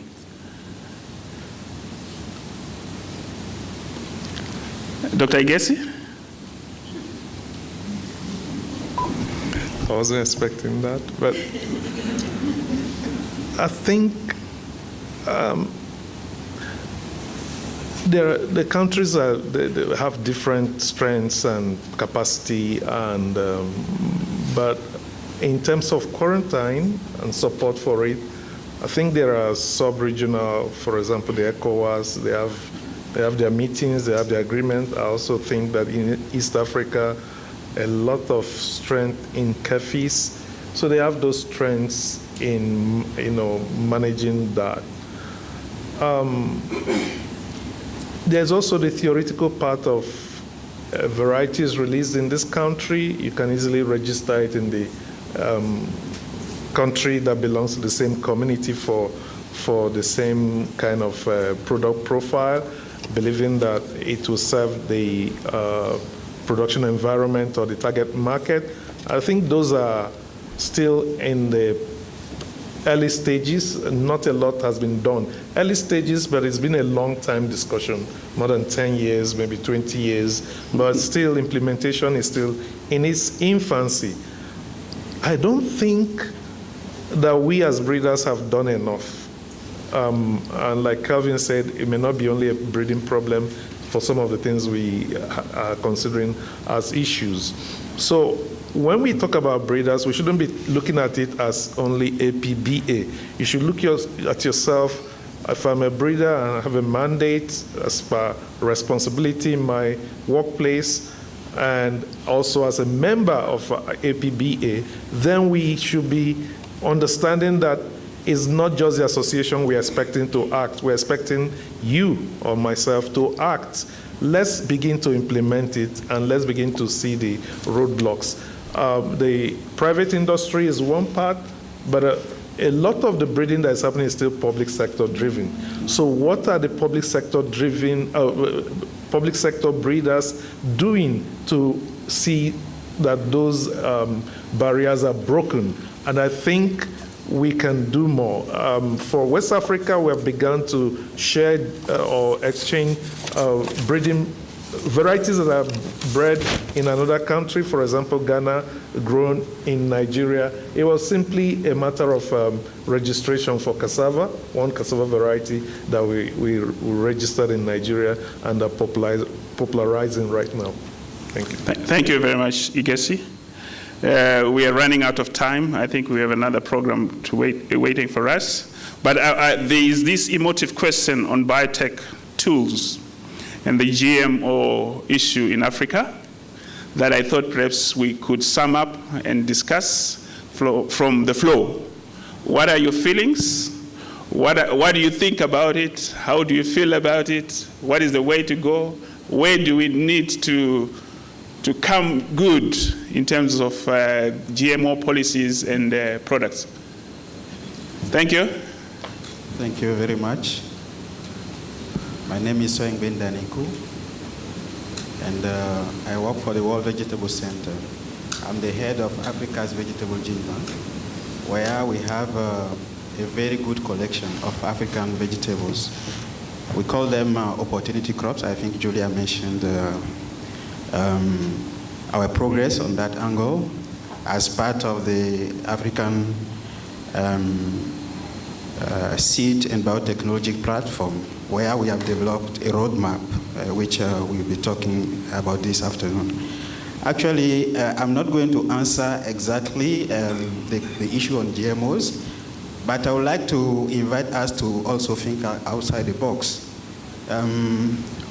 One of the strong authors on pragmatism thinks that in some situations, we may just need to focus on progress rather than looking always at perfection, okay? What do I mean by that? We have a diversity of crops, okay? And the opportunity crops offers us solutions to address these three key challenges that we have mentioned there: food insecurity, malnutrition, climate change. So why can we not combine different approaches? Somebody mentioned the agroecologies, diversification, okay? And then at the end of the day, we might find solutions which can work in some particular context. So that is what I'm throwing there, GMOs, yes, I have nothing against GMOs. I'm progressist, but at the same time, let us also think outside the box. Thank you. Thank you. I'll take two questions, and then I'll give our discussants 30 seconds each to conclude. I've been raising my... Yes, Richard? Thank you. Good afternoon, and thank you. Maybe very quickly regarding the issue of GMOs, biotechnology, and all these things. It's been a long, it's been several years ever since this technology came around, and the debate has never stopped. I don't know who has won after all these years, this debate. But I think the bigger challenge to me is not the tool. The bigger challenge to me is to really set up quality assurance on our food systems. Because biotechnology is just one of those issues that come up in terms of food safety. Even the foods that are not produced through this system have safety issues. We fight through aflatoxin, we fight through other things, even coffee, if we ever drank it. So to me, the lack of a comprehensive, reliable, quality assurance system across the continent really short circuits the deployment of all these other things. Forget the GMO we know. There is also CRISPR coming up.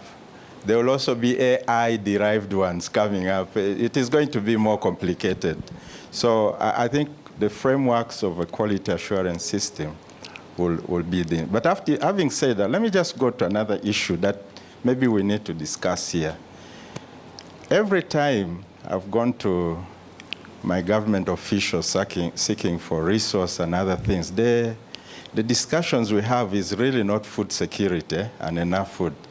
What government also have on the other side? And I'm glad the ministers came here, and the PS and people from government, and the private sectors here. People are talking about jobs and youth. The numbers of African youth, 18 and below, the population is full of these people. And they are getting desperate.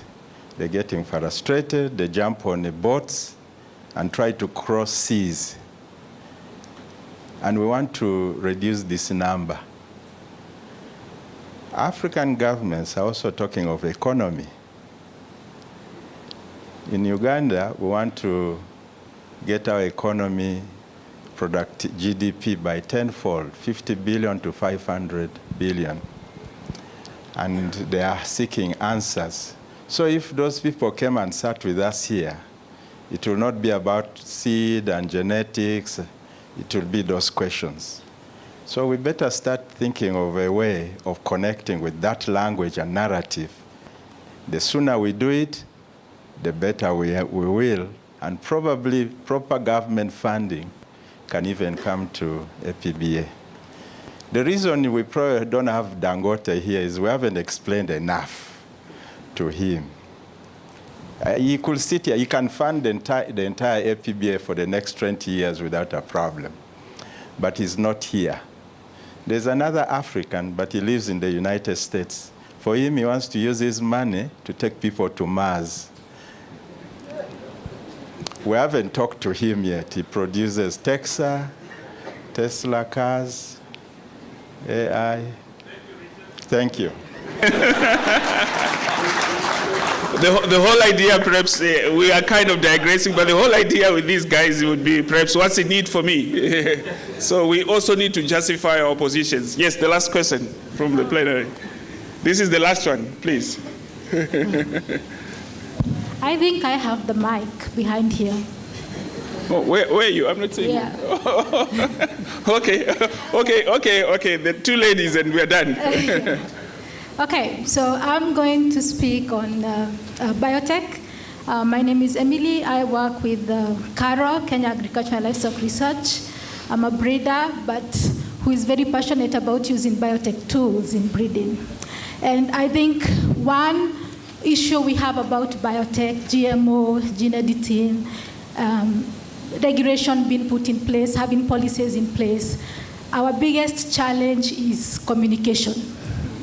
As researchers, we do a lot of the technical work, but we forget that we need to talk to the people who are receiving these products from us. at the end of the chain, there's somebody who is going to pick that product. And what has become a bottleneck is the person who we expect to pick the product knows nothing about the technology. So there is all these fake facts that they have.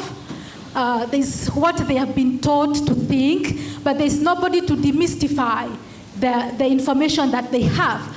All of us here agree, or I would want to assume that using biotech is one way that we can use to win this race against food insecurity by making it faster for us to improve our crops to the changing climates. One way. It's not the only way, but one way. But we need to think about communicating or doing better communication so that whatever we are developing is also acceptable by the communities we are developing for. So let's communicate, be out there, talk about the technology, let people understand, but let us not rely on the anti-tech to communicate on our behalf. Thank you. Thank you very much. You remind me of the most recent incident in Kenya, where we had a blockade of what had already been released as possible varieties on the market, and we are talking of 10 steps forward and 20 steps back. So in the end, we can't progress in the process.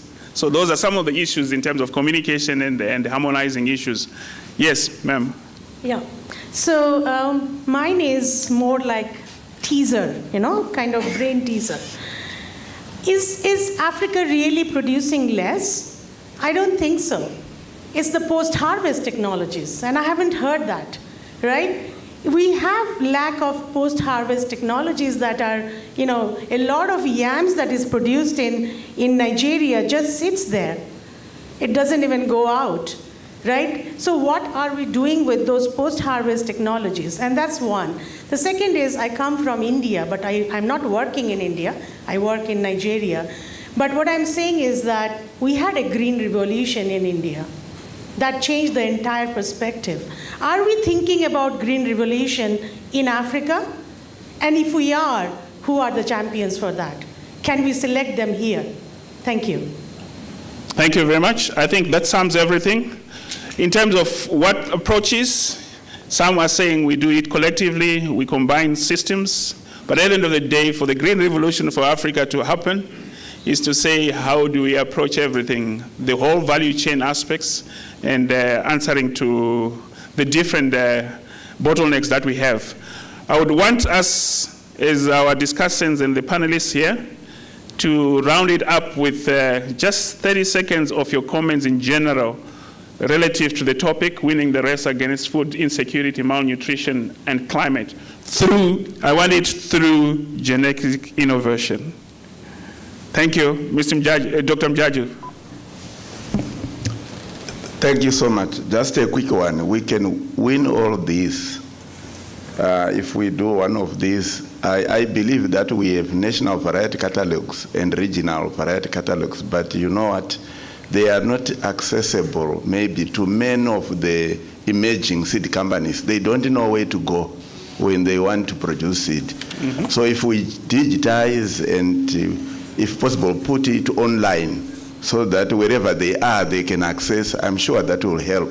If that could be linked to the provision of foundation seed, the better, because they can easily see that this variety from breeder, Mike, there is foundation seed, so I can go there. So that is my, take home.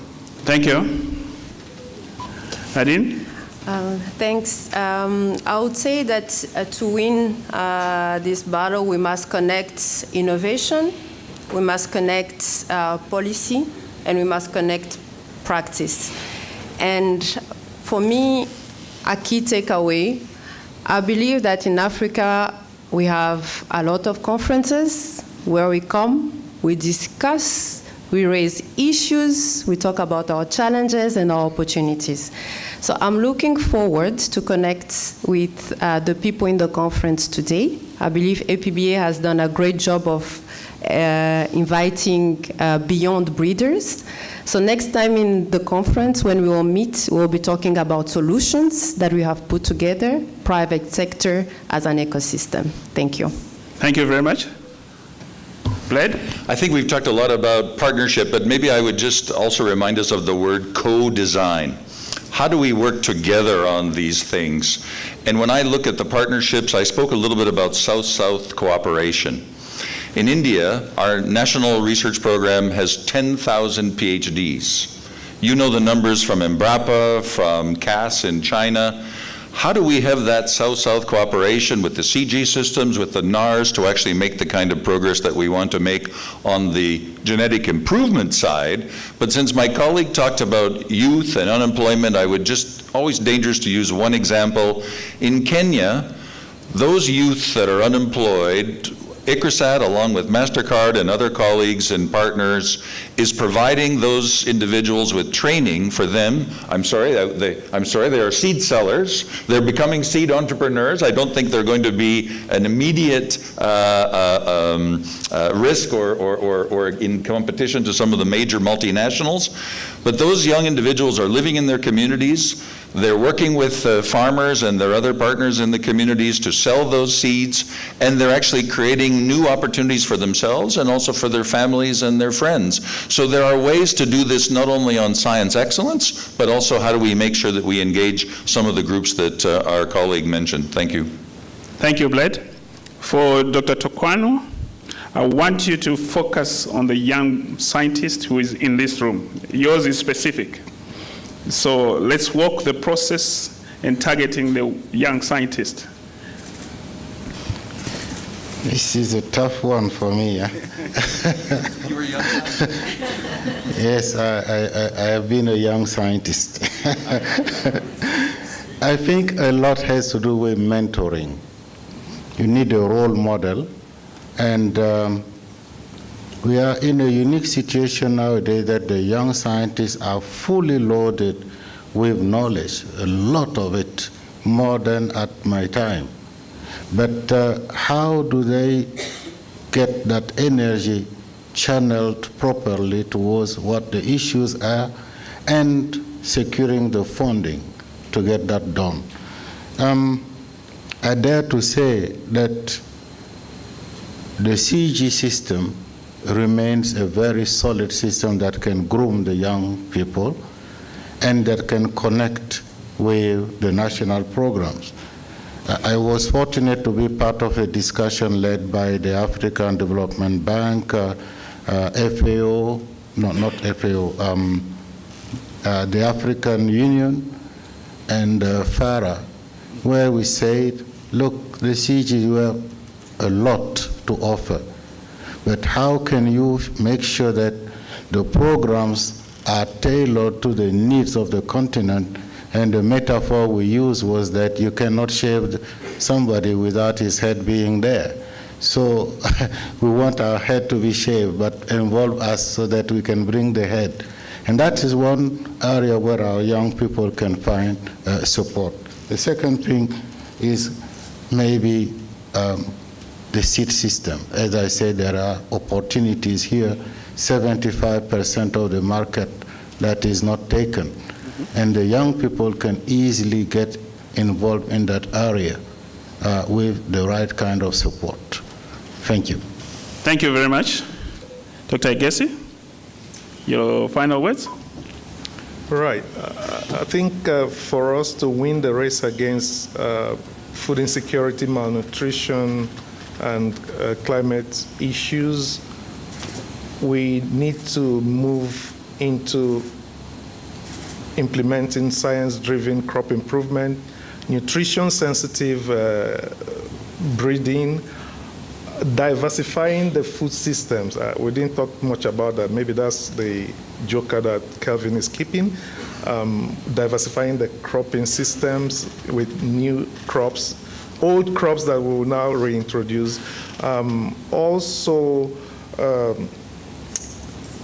Enough has been said about community-centered seed systems. That's something that we should keep talking, because we've not been talking about it enough. and we need to do more around that.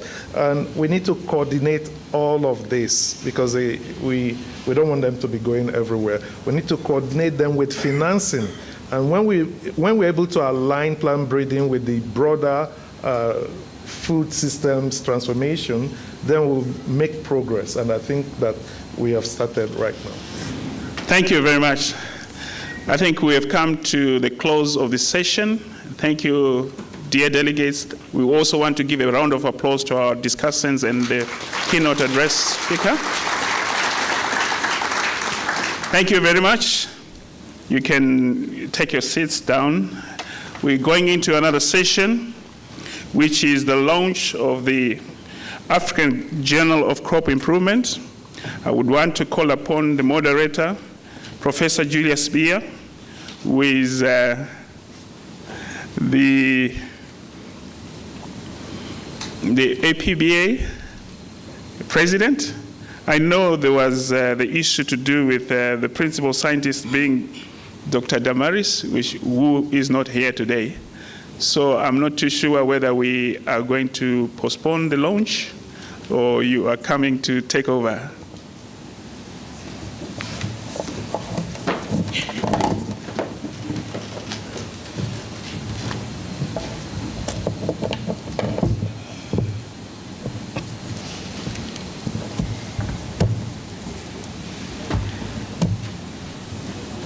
Good afternoon. Yes, the chairperson of the Science and Publications portfolio of the APBA, Dr. Damaris, she'll be arriving late. She got stranded in Johannesburg, so she was supposed to have arrived yesterday. But the launch will go on.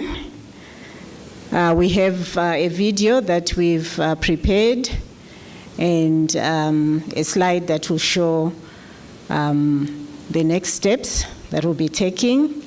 But I'll just start with a brief on why we decided to launch our own journal. And we are also privileged to have some of our advisory board members in this meeting. And we also send out invitations to associate editors who are also, some of them are also in this meeting. So, again, all protocols observed. The minister is not here anymore. So we did have an information meeting last year, and we started discussions. The idea of launching our own journal started way back. We are 6 years down the road as APBA, and we felt it's the right time for us to have our own journal. And we started discussions to see if we could put this into action sometime last year. And so this afternoon, it gives me great pleasure to welcome you to this historic occasion for the African Plant Breeders Association, which is the official launch of the African Journal of Crop Improvement. So that will be the name of the journal. I hope the IT guys will start putting up information about the journal as I speak. So the journal will be called the African Journal of Crop Improvement, AJCI. And we are starting off in partnership with CABI, the Center for Agriculture and Bioscience International, which is based in the UK. So from the beginning as APBA, we have been committed, and we committed ourselves to promoting scientific plant breeding and related research across the continent. So we provide a platform for discussion like we are doing right now, reflection and solutions to the pressing challenges of food and nutrition security. So one of our key responsibilities is to create opportunities, especially for our researchers and practitioners, to present their findings exchange knowledge, and build networks. So we feel that scientific journals are also central to this mission. They are a cornerstone of how science is communicated, validated, and amplified. So earlier in 2024, when I had my inaugural speech as a PBA president, I also commended our scientific and publication subcommittee for their exceptional work in ensuring high quality of abstracts and presentations at our conferences. And this year we received a lot of abstracts, high quality. Unfortunately, we couldn't make enough room for oral presentations for all these high quality abstracts because of the limited space that we have, the limited number of sessions that we have. So most of those abstracts and findings will be presented as posters this afternoon. And the entire duration of the conference. And I also shared at that time our aspiration to launch a peer-reviewed journal dedicated to African plant breeding and crop science. And it's not just limited to African scientists, but we want to make it global as well. So today I'm delighted to say that that dream has become a reality. So the African Journal of Crop Improvement will serve as a premier platform to showcase innovative research from Africa and beyond in crop improvement. It will provide researchers, students, and practitioners the opportunity to share their work on both continental and global stages, thereby raising the visibility and impact of African science. I think most of us have had this experience where you submit your research, you've done, high quality research, you submit to a journal which is international, and you are told, well, the science is good, but it probably belongs to, regional, maybe it's a regional audience, and the like. It's so frustrating at times. You try several journals and you get the same response. So we are hoping that with this journal, your high quality research, you now have a platform to present it, and hopefully we can also then expand to have it globally recognized. And through CABI, our partnership, we hope to do the same. And also knowing that there are a lot of predatory journals, we're also trying to safeguard against that. So this is also the reason why we decided maybe as a starting point, instead of going it all alone, let's partner with CABI, which is also internationally recognized, and launch our first publication. So we are hoping that some of the research that, the abstracts that you have submitted, can evaluate some of them, and they can constitute our first, our first issue of the publication. And I wish to extend my heartfelt appreciation to Dr. Damaris Odeni in her absence as the Scientific and Publication Subcommittee, together with the team that she has been working with tirelessly to bring us to this moment. And I also warmly thank our partners at CABI, whose collaboration and expertise will ensure that the journal's high standards are maintained, and it has a global reach, and it's also sustainable. And we also are trying to have it as an open access.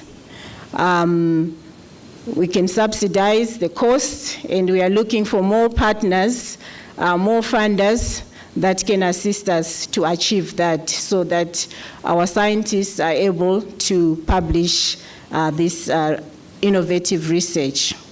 So this partnership with CABI will strengthen our journal, AJCI's foundation, and guarantees that African research will find its rightful place in global discourse, influencing policy, hopefully, practice, and innovation in agriculture.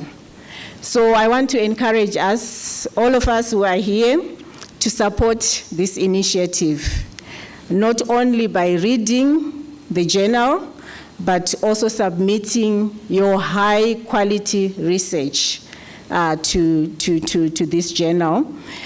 In doing so, you actually enrich its content, strengthen its credibility, and help to elevate African science to even greater heights. So today's launch marks more than the unveiling of a journal. It is the opening of a new chapter in African agricultural science.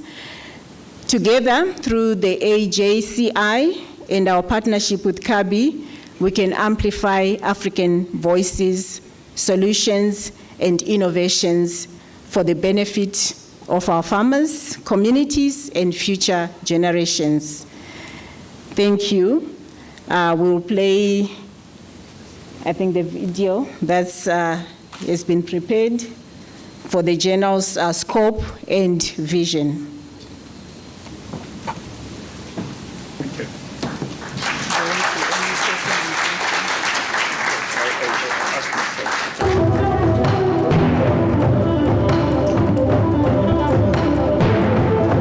Thank you very much, Professor Cecilia.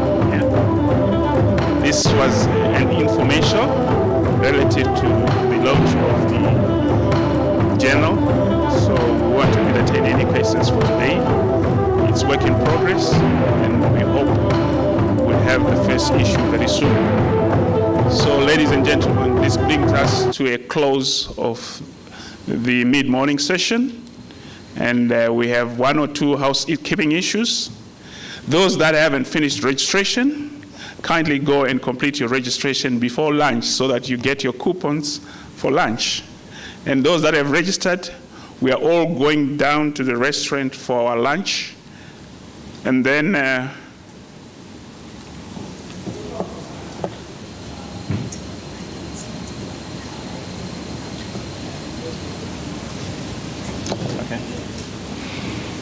we'll have our lunch in the main restaurant. So all alumni for the Plant Breeders Academy should remain behind in this auditorium as people are moving out. And there are also some colleagues from Ghana, I think, and Rwanda, who have to see our seed systems scientist in CIMMYT. Can you remain and see me so that I direct you to the scientist as we go out for lunch? Thank you very much for your attention. Thank you very much for your contributions, and have a good lunch. We'll meet again. We were slightly delayed. I think we'll meet at 2:30 in this auditorium for a session before we do the breakouts. Thank you. Good day.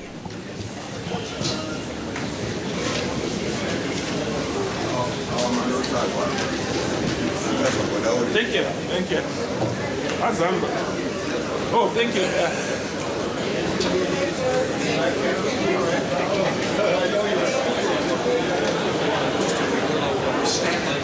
Thank you for acknowledging the merits. So bad. So hard. But I really appreciate it. You mentioned it so well.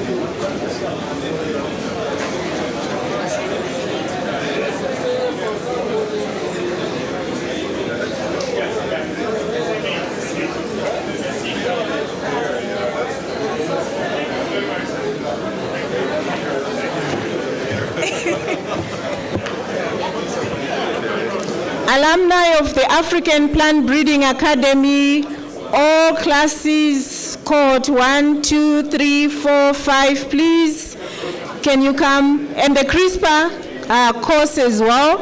African Plant Breeding Academy, would you please come? All the cohorts, cohort 1, 2, 3, 4, 5, and the CRISPR class.